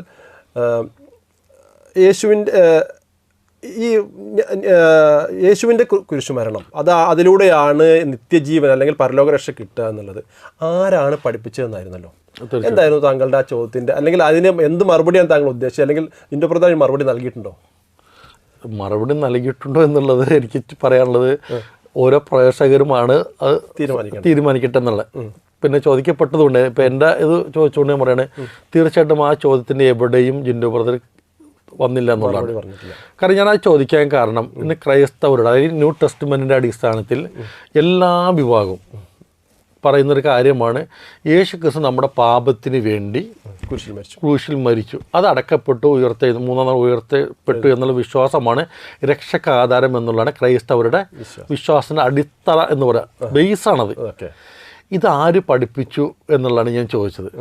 സാധാരണയായി ചോദിക്കാൻ കാരണം, സാധാരണ ക്രൈസ്തവ ലോകം ഒരുപാട് സ്ഥലങ്ങളിൽ, അതായത് യെശയ്യാവിൻ്റെ പുസ്തകം, ഡാനിയൽ പ്രവചനം, സങ്കീർത്തനങ്ങൾ, ഇങ്ങനെ പല പഴയ പുസ്തകങ്ങൾ ഉദ്ധരിച്ചുകൊണ്ട് ക്രിസ്തുവിൻ്റെ മരണത്തിന് തെളിവാണ് എന്ന് പറയാറുണ്ട്. ഓക്കെ. ഇത് പറയുമ്പോൾ ഞാൻ ഈ ഭാഗങ്ങളെല്ലാം തന്നെ യഹൂദ വീക്ഷണം എന്താണെന്ന് പരിശോധിച്ചിട്ടുണ്ട്. ഇവിടെ എവിടെയും അങ്ങനത്തെ ഒരു വ്യാഖ്യാനം കാണാൻ കഴിഞ്ഞിട്ടില്ല. മാത്രമല്ല ഒരൊറ്റ യഹൂദ സമൂഹത്തിന്, വ്യക്തികൾക്കോ ആർക്കും തന്നെ ക്രിസ്തു നമ്മുടെ പാപത്തിനു വേണ്ടി മരിക്കുമെന്നുള്ള വിശ്വാസം അവിടെ ആർക്കുമില്ല. ശരി. അത് യേശുവിൻ്റെ അധ്യാപനം വരെയുള്ള ഒരൊറ്റ ജനങ്ങൾക്കും അങ്ങനത്തെ ഒരു വിശ്വാസപരമായിട്ട് ഇല്ല എന്നുള്ളതാണ്. ഇതാണ് ഞാൻ ചോദിക്കേണ്ട കാരണം. ജിൻഡോ ബ്രദർ അവിടെ ആ വിഷയത്തിൽ എവിടെയും തൊടാതെ, അദ്ദേഹത്തിന് എനിക്ക് തോന്നുന്നത് ഈ യെശയ്യാ പ്രവചനം അല്ലെങ്കിൽ ഡാനിയേൽ ഇതൊക്കെ അറിയാവുന്നത് കൊണ്ടായിരിക്കണം അദ്ദേഹം ആ ഭാഗങ്ങൾ ഒന്നും തന്നെ പറയാതെ ഉൽപ്പത്തിയിലുള്ള ഒരു വാക്യം ഉദ്ധരിച്ചു, പിശാച് നടക്കുന്നുള്ള വിഷയം പറയും, അതാണ് പറഞ്ഞു പോയി. പിന്നെ അബ്രഹാമിന് ബലി ഇതിനെ സൂചിപ്പിക്കാമെന്ന് പറയും. ഇതല്ലാതെ കൃത്യമായിട്ട് എൻ്റെ മറുപടിയിലൂടെ അദ്ദേഹം ശ്രമിച്ചില്ല എന്നുള്ളതാണ്. അത് ഞാനും ശ്രദ്ധിച്ചു. കാരണം എന്താ വെച്ചാൽ, ഇപ്പോൾ നിങ്ങൾ അംസക്ക പറഞ്ഞതുപോലെ ക്രിസ്ത്യാനികളുടെ അടിസ്ഥാനപരമായ വിശ്വാസം, ഏറ്റവും അവരുടെ വിശ്വാസത്തിൻ്റെ അടിത്തറ എന്ന് പറയുന്നത് ഈ ഒരു വിശ്വാസമാണ്. ആദം ചെയ്ത പാപത്തിൻ്റെ ഫലമായി മനുഷ്യൻ മുഴുവൻ പാപികളായിരുന്നു, യേശു വരെയുള്ള മനുഷ്യൻ മുഴുവൻ പാപികളായിരുന്നു. യേശു വന്ന് കുരിശിൽ മരിക്കുകയും പിന്നീട് മൂന്നാം നാൾ ഉയർത്തെഴുന്നേൽക്കുകയും ചെയ്തതോടുകൂടി നമ്മളെല്ലാവരും പാപസുരക്ഷിതരായി നമ്മുടെ പാപം, ആ വിശ്വാസമാണ് നമ്മളെ പരലോകത്തേക്ക് ആക്കുക. ഇതൊരു അടിസ്ഥാനമാണല്ലോ. ഈ ഒരു അടിസ്ഥാനമാണെങ്കിൽ അത്രയും സ്ട്രോങ് ആയിട്ടുള്ള അടിസ്ഥാന വിശ്വാസം ആര് പഠിപ്പിക്കണം? യേശു പഠിപ്പിക്കണം. അത് പഠിപ്പിക്കാൻ വേണ്ടിയാണല്ലോ യേശു വന്നിട്ടുള്ളത്. യേശു പഠിപ്പിച്ച് മുൻകാല പ്രവാചകന്മാരിലൂടെ കടന്നു വരണ്ടേ? അല്ല, ഇതിന് വന്ന യേശുവെങ്കിലും അത് പഠിപ്പിക്കണം. അല്ലെങ്കിൽ യേശു പറഞ്ഞിട്ടില്ലെങ്കിൽ യേശുവിന്റെ കൂടെ നിന്നിരുന്ന അപ്പോസ്തലന്മാരെങ്കിലും അത് പറയണം. അതും പറഞ്ഞിട്ടില്ല. ഇതൊരു സൂചനയായിട്ട് പറയേണ്ട ഒരു വിഷയമല്ല. അവിടെ അങ്ങനെ സൂചനയുണ്ട്, ഈ ഭാഗത്ത് അങ്ങനെ സൂചനയുണ്ട്, അത് ഇതിലേക്ക് നമുക്ക് സാമ്യപ്പെടുത്താം എന്ന് നമ്മൾ മുസ്ലിങ്ങളിലെ ഇത് പറയുന്നത് ഖിയാസാക്കുക. അതായത് അങ്ങനെ ഖിയാസിന്റെ വിഷയമല്ലോ ഇത്. അതായത് വിശ്വാസത്തിന്റെ അടിസ്ഥാനം എന്ന് പറഞ്ഞാൽ ഇപ്പോൾ ലാ ഇലാഹ ഇല്ലല്ലാഹ്, അല്ലാഹു അല്ലാതെ ആരാധന എന്ന് ഖുർആനിൽ എമ്പാടും നമുക്ക് കാണാം. അടിസ്ഥാന വിശ്വാസം അതാണ്. അല്ല, ഒരു അവിടെ ഖിയാസ് ആക്കി ഞാൻ അവിടെ ചോദിച്ചു, നിങ്ങൾ ആദ്യമായിട്ട് ഇത് വ്യാഖ്യാനിച്ച ആരാണ് എന്നുള്ളത് ഞാൻ അവിടെ ചോദിച്ചു. അതും പറഞ്ഞിട്ടില്ല. അപ്പോൾ ആ വിഷയം വളരെ ക്ലിയർ ആണ്. രണ്ടാമത് അതിന്റെ ഉപജോഗം ചോദിച്ചപ്പോഴും അദ്ദേഹം അതിന് മറുപടി അദ്ദേഹം പറഞ്ഞത് എനിക്ക് പറയാം. ഇവിടെ വിഷയം എന്ന് വെച്ചാൽ അങ്ങനെ ഒരു അധ്യാപനം ലോകത്ത് ഉണ്ടായിട്ടില്ല എന്നുള്ളതാണ്. ഉണ്ടായിട്ടില്ല. ഞാൻ പറഞ്ഞില്ല, ഇത് ആദ്യമായിട്ട് പഠിപ്പിച്ചത് പൗലോസാണത്. അതെന്തിനു വേണ്ടിയാണ്? അപ്പോസ്തലന്മാർ ശപിക്കപ്പെട്ടവർ അവരുടെ ഉപദേശം സ്വീകരിക്കരുത് എന്ന് പറയാൻ വേണ്ടിയിട്ടാണ് ആശയം ഉടലെടുത്തിരിക്കുന്നത്. അതല്ലാതെ ഒരു ദൈവിക വെളിപാടിൻ്റെ അടിസ്ഥാനത്തിലാണെന്നുള്ളതിന് യാതൊരു തെളിവും നമുക്ക് കണ്ടെത്താൻ കഴിയില്ല എന്നുള്ളതാണ്. ക്ലിയർ അല്ല. ഞാൻ അതുകൊണ്ടാണ് കാരണം ഞാനിത് ചോദിക്കാൻ കാരണം, സത്യസന്ധമായിട്ട് ദൈവിക മാർഗത്തെ ആരെങ്കിലും അന്വേഷിക്കുകയും അത് കണ്ടെത്തി അത് പിൻപറ്റണമെന്ന് ആഗ്രഹിക്കുന്നുവെങ്കിൽ അവർക്കൊരു പഠനത്തിന് ഈ ഒരു ചോദ്യം ഉപകരിക്കട്ടെ എന്നുള്ള ഒറ്റ ഉദ്ദേശത്തിലൂടെയാണ് ഞാൻ ആ ചോദ്യം ചോദിച്ചിരിക്കുന്നത്. അതല്ലാതെ ജിൻഡോ ബ്രദറിനെ പ്രയാസപ്പെടുത്തുക ഒന്നുമല്ല. ഇനിയിപ്പോൾ ഈ നമ്മുടെ ഈ ചർച്ച കാണുന്ന ഏതെങ്കിലും ഒരു ക്രൈസ്തവനായിട്ടുള്ള ഒരു വിശ്വാസിക്ക് ഇതിനെക്കുറിച്ച് കൂടുതൽ അറിയണം, അല്ലെങ്കിൽ തെളിവ് കയ്യിലുണ്ടെങ്കിൽ തീർച്ചയായിട്ടും നിങ്ങൾക്ക് ബന്ധപ്പെടാം. ഞാനത് ഒന്ന് പരിശോധിക്കാൻ തയ്യാറാണ്. ഇന്ന് വരെയുള്ള ഇതിൽ ഞാൻ എവിടെയും കണ്ടിട്ടില്ല, ഈ ഒരു കാര്യം കണ്ടിട്ടില്ല എന്നുള്ളതാണ്. ഇനിയിപ്പോൾ രണ്ടാമത്തെ ചോദ്യമായിട്ട് ഹംസക്ക ചോദിച്ചത്, ക്രിസ്തുവിൻ്റെ കുരിശു മരണത്തിലൂടെ അദ്ദേഹത്തിൻ്റെ നേർക്കുനേരെയുള്ള ശിഷ്യന്മാർക്ക് കിട്ടിയ രക്ഷ എന്തായിരുന്നു എന്നാണ് ചോദിച്ചത്. പക്ഷേ ആ ചോദ്യം ചോദിക്കാനുള്ള ആ ചോദ്യത്തിൽ എന്താണെന്ന് സത്യത്തിൽ എനിക്കും അപ്പം മനസ്സിലായിട്ടുണ്ടായിരുന്നില്ല. അപ്പോൾ അത് ആ ചോദ്യം ഹംസക്ക ചോദിക്കാനുള്ള, അല്ലെങ്കിൽ എന്ത് ഉത്തരം പ്രതീക്ഷിച്ചിട്ടാണ്, അല്ലെങ്കിൽ അത് എന്ത് സ്ഥാപിക്കാൻ വേണ്ടിയാണ് ചോദിച്ചത് എന്നാണ് എൻ്റെ സംശയം. ഞാൻ അവിടെ ചോദിച്ചത് വളരെ എന്താ പറയുക, ജിൻഡോ അതിന് കൃത്യമായിട്ടൊരു മറുപടിയോട് കടക്കും എന്നുള്ളൊരു പ്രതീക്ഷ. കാരണം പുതിയ നിയമ വിശ്വാസികൾക്ക് ഇത് പറയാതെ, വിശ്വാസത്തിന് ഈ അടിത്തറ പറയാതെ മുന്നോട്ട് പോകും ബുദ്ധിമുട്ടാണ്. അതുകൊണ്ട് അദ്ദേഹം അത് പറയുമെന്നുള്ളൊരു പ്രതീക്ഷയിലാണ് ഞാൻ ആ ചോദ്യം ചോദിച്ചത്. പക്ഷെ എന്നെ വളരെ നിരാശപ്പെടുത്തിയത് ജിൻഡോ ആ ചോദ്യം കേട്ട ഭാവം പോലും നടിക്കാതെ അദ്ദേഹത്തിൻ്റെ വിശ്വാസത്തിലൂടെ, അത് യഥാർത്ഥത്തിൽ എല്ലാവർക്കും ഇല്ലാത്തൊരു കാര്യമാണ്, അതിലൂടെയാണ് അദ്ദേഹം മറുപടി പറഞ്ഞത്. അദ്ദേഹത്തിൻ്റെ ആ മറുപടി നിങ്ങൾ കേട്ടാൽ ശ്രദ്ധിച്ചാൽ നിങ്ങൾക്ക് അറിയാൻ പറ്റും. പരിശുദ്ധാത്മാവ് എന്ന വരദാനം ലഭിച്ചു എന്നാണ് അദ്ദേഹം അവിടെ പറഞ്ഞത്. ബന്ധമില്ലാത്തൊരു ഉത്തരമായിരുന്നു തോന്നുന്നു. അതെ, ഇത് രസകരമായിട്ട് പറയാൻ ഞാൻ പറഞ്ഞത്, ക്രിസ്തു തന്നെ പറഞ്ഞത് ഞാൻ പോയാൽ നിങ്ങൾക്ക് നല്ലത്, നിങ്ങൾക്ക് പരിശുദ്ധാത്മാവിന്റെ കൃപ ലഭിക്കുമെന്ന് പറഞ്ഞിട്ടുണ്ട്. അവിടെ വിശ്വാസവുമായിട്ട് ബന്ധപ്പെട്ടുകൊണ്ട് പറയുന്നതല്ല. യഥാർത്ഥത്തിൽ ആ കാര്യം നമ്മൾ പരിശോധിക്കേണ്ടതാണ്. അവിടെ പറഞ്ഞിരിക്കുന്ന ആ കാര്യസ്ഥൻ, പരിശുദ്ധാത്മാവല്ല അവിടെ പറഞ്ഞിരിക്കുന്നത്, കാര്യസ്ഥനെ കുറിച്ചാണ്. ആ കാര്യസ്ഥൻ ആരാണെന്ന് ശരിക്കും വേറെ ചർച്ചയുടെ ഭാഗം തന്നെയാണ്, നമുക്ക് പരിശോധിക്കേണ്ട വിഷയമാണ്. പക്ഷേ യഥാർത്ഥത്തിൽ ക്രൈസ്തവ ലോകം, അതായത് പൗലോസിൻ്റെ ലേഖനങ്ങളുടെ അടിസ്ഥാനത്തിൽ ക്രിസ്തുവിൻ്റെ മരണത്തിലൂടെ കിട്ടിയ രക്ഷയെക്കുറിച്ച് പറയുന്നത് ന്യായപ്രമാണത്തെ കാലഹരണപ്പെടുത്തുക എന്നുള്ളതാണ്. ഇത് സത്യത്തിൽ ഞാൻ ജിൻഡോ അത് പറയുമെന്നുള്ള പ്രതീക്ഷയിലാണ് ഞാൻ ചോദിച്ചത്. പക്ഷെ അദ്ദേഹത്തിന് മനസ്സിലായി ഈ മറുപടി പറഞ്ഞു കഴിഞ്ഞാൽ ഞാനൊരു പക്ഷേ അപ്പോസ്തലന്മാർ എന്നാൽ ആചരിക്കും എന്നുള്ള കാര്യം ഞാൻ തെളിവ് ഉദ്ധരിക്കുമോ എന്ന് അദ്ദേഹം ഭയന്നിട്ടുണ്ടാവും. അതുകൊണ്ടാണ് അദ്ദേഹം അത് പറയാതെ ഒഴിഞ്ഞു മാറുകയാണ് അവിടെ ചെയ്തിരിക്കുന്നത്. ഞാൻ അതുകൊണ്ടാണ് അതിൻ്റെ ഉപയോഗത്തിൽ ചോദിച്ചത്. താങ്കൾക്ക് ബൈബിൾ അടിസ്ഥാനത്തിലാണ് നമ്മുടെ ചർച്ച, ബൈബിളിലുള്ള ഒരു തെളിവ് താങ്കൾക്ക് ഉദ്ധരിക്കാൻ ഇല്ലേ എന്ന് ചോദിച്ചപ്പോൾ അദ്ദേഹം ആ ഉപചോദ്യ സമയത്ത് കേട്ടിട്ട് മറുപടി പറഞ്ഞപ്പോൾ ഈ പരിശുദ്ധാത്മാവിൻ്റെ വിഷയത്തിലോട്ട് കടന്നില്ല. അദ്ദേഹം അതിൽ നിന്ന് മാറിയിട്ട് പിന്നെ എബ്രായ ലേഖനം എന്ന് പറയുന്ന ലേഖനം ഉദ്ധരിക്കാനാണ് നോക്കിയത്. അവിടെയാണ് ഞാൻ ചോദിച്ചത്, എബ്രായ ലേഖനം ആര് എഴുതി എന്ന് പോലും ഇല്ലാത്ത എന്നുകൊണ്ട് താങ്കൾ ഉദ്ധരിച്ചു എന്ന് പറയും. യഥാർത്ഥത്തിൽ അത് പൗലോസാണ് എന്നുള്ള വാദം നിലനിൽക്കുന്നുണ്ട് കേട്ടോ. അത് അപ്പലെക്സ് ആണെന്ന് പൗലോസാണെന്ന വാദങ്ങൾ പലതും നിലനിൽക്കുന്നുണ്ട്. ഞാനിത് അവിടെ പിന്നെ അത് പേര് പറയാതെ വിട്ട് എന്നേ ഉള്ളൂ. കാരണം ഞാൻ ഉദ്ദേശിച്ചത് യഥാർത്ഥ ബൈബിളിലുള്ളൊരു കാര്യം ഉദ്ധരിച്ചുകൊണ്ട് ന്യായപ്രമാണം കാലഹരണപ്പെട്ടുപോയി ക്രിസ്തുവിൻ്റെ മരണത്തിലൂടെ, അതാണ് പറയേണ്ടിയിരുന്ന മറുപടി. ന്യായപ്രമാണം കാലഹരണപ്പെട്ടു എന്ന് ബൈബിളിൽ സ്ഥാപിക്കാൻ പറ്റൂല, പൗലോസ് പറയുന്നുണ്ട്. പൗലോസേ പറയുന്നുള്ളൂ. അതെ, അത് പൗലോസ് പറഞ്ഞത് ഉദ്ധരിക്കുമെന്ന് വിചാരിച്ചാണ് താങ്കൾ ഞാൻ ചോദിച്ചത്. പക്ഷെ അദ്ദേഹം അതിലോട്ട് വരാതെ, അദ്ദേഹം ആ പൗലോസിയ വിഷയം പ്രശ്നമുള്ളതുകൊണ്ടായിരിക്കാം. അതെ, പറഞ്ഞു കഴിഞ്ഞാൽ പിന്നെ അടുത്ത ചോദ്യം എന്താണെന്ന് പുള്ളി ഊഹിച്ചിട്ടുണ്ട്. അതുകൊണ്ടാണ് അദ്ദേഹം അതിലോട്ട് വരാതെ ഈ ഒരു വിശ്വാസപരമായിട്ട് അത് എല്ലാവർക്കും ഉണ്ടോ എന്നുള്ളത് തന്നെ സംശയമാണ്. എല്ലാവർക്കും ആ പരിശുദ്ധാത്മാവിന്റെ കൃപ എന്ന് പറയുന്ന കാര്യം വിശ്വാസപരമായിട്ട് ഇല്ലാത്തവരാണ്. അതിലൂടെ പറഞ്ഞ് അദ്ദേഹം എന്ത് ചെയ്തത്, നമ്മൾ തടി സലാമത്താക്കാന്ന് പറയില്ലേ, ആ രീതി ഉപയോഗിച്ചുകൊണ്ട് അദ്ദേഹം എസ്കാപ്പാൻ വേണ്ടി നോക്കിയത് അവിടെ ചെയ്തിരിക്കുന്നതാണ്. അതാണ് രണ്ടാമത്തെ ചോദ്യത്തിൻ്റെ താങ്കൾ ഉദ്ദേശിച്ച വിഷയം ചോദിക്കാൻ കാരണം അത് തന്നെയാണ്. കാരണം ഇതെല്ലാം ചോദിക്കുന്നത് എന്തുകൊണ്ടാണെന്ന് വെച്ചിട്ടുണ്ടെങ്കിൽ, ഇവർ ഈ പറയുന്ന പൗലോസ് പറയുന്ന ആശയം സമ്പൂർണ്ണമായിട്ടും ഒരു ദൈവിക മാർഗത്തിൽ ജീവിച്ച ഇവർ തന്നെ പറയുന്ന, നമ്മളിപ്പോൾ സഹാബാക്കളുടെ കാര്യം പറയില്ല, ഒരു വിഷയം നമ്മൾ പറയുന്ന രീതിയാണല്ലോ. അങ്ങനെ യഥാർത്ഥ വിശ്വാസികളായിട്ടുള്ള, അതായത് പ്രൈമറി ഓഡിയൻസ് ആയിട്ടുള്ള ആ വിശ്വാസികൾ, അവർക്കുണ്ടായിരുന്ന വിശ്വാസം അല്ല എന്ന് സ്ഥാപിക്കാൻ വേണ്ടിയാണ് ഞാനത് ആ ചോദ്യത്തിലോട്ട് തന്നെ കൊടുത്തത്. അതിന് വേണ്ടിയിട്ട് ഞാൻ കേട്ടിട്ടുണ്ട്, ശരിയാണോന്ന് അറിയില്ല, അഥവാ യേശു പറയുന്നതായിട്ട് ന്യായപ്രമാണം, അതായത് മോശ പ്രവാചകൻ്റെ ഈ ന്യായപ്രമാണം അല്ലെങ്കിൽ ആ കൽപ്പനകൾ, 10 അത് തള്ളിക്കളയാനല്ല ഞാൻ വന്നത്, അതിനെ സ്ഥിരപ്പെടുത്താൻ വേണ്ടിയാണ് എന്ന് പറയുന്നതായിട്ടൊരു വാചകം ബൈബിളിലുണ്ടെന്ന് കേട്ടിട്ടുണ്ട്. ഇതിന് ഇവർ വളരെ തന്ത്രപരമായി ട്വിസ്റ്റ് ചെയ്യാറുണ്ട്. ഈ ഞാൻ ന്യായപ്രമാണത്തെയോ പ്രവാചകന്മാരെ നീക്കുവാനല്ല, നിവർത്തിപ്പാനത്ര വന്നത് അങ്ങനെ എന്ന് ഇവർ പറയണ ഉദ്ദേശിക്കുന്നത്. നിവർത്തിപ്പിക്കുക എന്ന് പറയണമെങ്കിൽ അത് പൂർത്തിയാക്കി. ഓക്കെ നിർത്തി പിന്നെ ഇല്ല. ഇപ്പൊ നമ്മൾ കൊടിക്കാല് നിവർത്തി എന്ന് പറയുമ്പോൾ പിന്നെ നിവർത്താനില്ല എന്ന് പറഞ്ഞാൽ അതോട് കഴിഞ്ഞു എന്നുള്ള അർത്ഥത്തിലാണ് ഇവരതിനെ വ്യാഖ്യാനിക്കുന്നത്, അങ്ങനെ എടുക്കുകയാണ് ചെയ്യുന്നത്. യഥാർത്ഥത്തിൽ അങ്ങനെയല്ല അതിൻ്റെ അർത്ഥം. അത് എങ്ങനെയാണോ ജീവിതത്തിൽ പകർത്താൻ വേണ്ട അതിനുള്ള മാർഗത്തെ ഞാൻ സ്ഥാപിക്കാന്നുള്ളത്, അത് ഒന്നുകൂടെ ക്ലിയർ ആക്കുന്നത്. അതാണ് ഞാൻ അന്ന് സംഭവത്തിൽ പറഞ്ഞിരുന്നു. അദ്ദേഹം ആവർത്തിച്ചുകൊണ്ട് പറഞ്ഞൊരു കാര്യമുണ്ട്, നിയമങ്ങളിൽ ഏറ്റവും ശ്രേഷ്ഠമായ നിയമം യേശുവിൻ്റെ ആണ് എന്ന് പറയുമെന്ന് പറഞ്ഞു. അവിടെ ഞാൻ അദ്ദേഹത്തോട് ചോദിച്ചിരുന്നു, എങ്കിൽ യേശുവിൻ്റെ നിയമമാണ് ഏറ്റവും ശ്രേഷ്ഠമായ നിയമമെങ്കിൽ ഒരു കവളത്തെ അടിച്ചു കഴിഞ്ഞാൽ മറ്റേ കവളം കാണിച്ചു കൊടുക്കുക, അതെങ്ങനെ ശ്രേഷ്ഠമാവും എന്ന് ചോദിച്ചു. എന്നിട്ട് ഞാൻ അവിടെ വിശദീകരിച്ചിരുന്നു. അത് ആ ജീവിതത്തിലെ ആ നിയമത്തെ എങ്ങനെയാണ് നടപ്പിലാക്കേണ്ടത്, അതിനുള്ള ഹൃദയത്തിനെ പരിവർത്തിച്ച് പാകപ്പെടുത്തുവാനുള്ള മാർഗത്തെയാണ് യേശു പഠിപ്പിക്കുന്നത്. അതായത് ഇപ്പോൾ മോഷണം എന്ന് പറയുന്നത് മ്ലേച്ഛമായ കാര്യമാണ്. ആ മോഷണം ഇല്ലാതെ ഒരു മനുഷ്യൻ ജീവിക്കുവാനായിട്ട് എന്ത് ചെയ്യണം, എന്താണ് നീ പ്രാക്ടീസ് ചെയ്യേണ്ടത്? അന്യൻ്റെ മുതൽ നീ മോഹിക്കരുത്. അപ്പം എന്തുണ്ടാവില്ല? ഒരു വ്യക്തിയോട് നീ കോപിക്കരുത്, അപ്പം എന്തുണ്ടാവില്ല? കൊല ഉണ്ടാവില്ല. ഖുറാനിലും പറഞ്ഞിട്ടുണ്ടല്ലോ, വലാ തഖറബു സിന, നീ വ്യഭിചാരത്തിലേക്ക് അടുക്കരുത്. അപ്പൊ വ്യഭിചാരം ഹറാമാണ്, വ്യഭിചാരത്തിലേക്കുള്ള മാർഗങ്ങളും ഹറാമാണ്. അതുപോലെ തന്നെ കണ്ണുകൊണ്ട് നോക്കരുത്, കൈകൊണ്ട് പിടിക്കരുത്, സംസാരിക്കരുത്, എല്ലാം.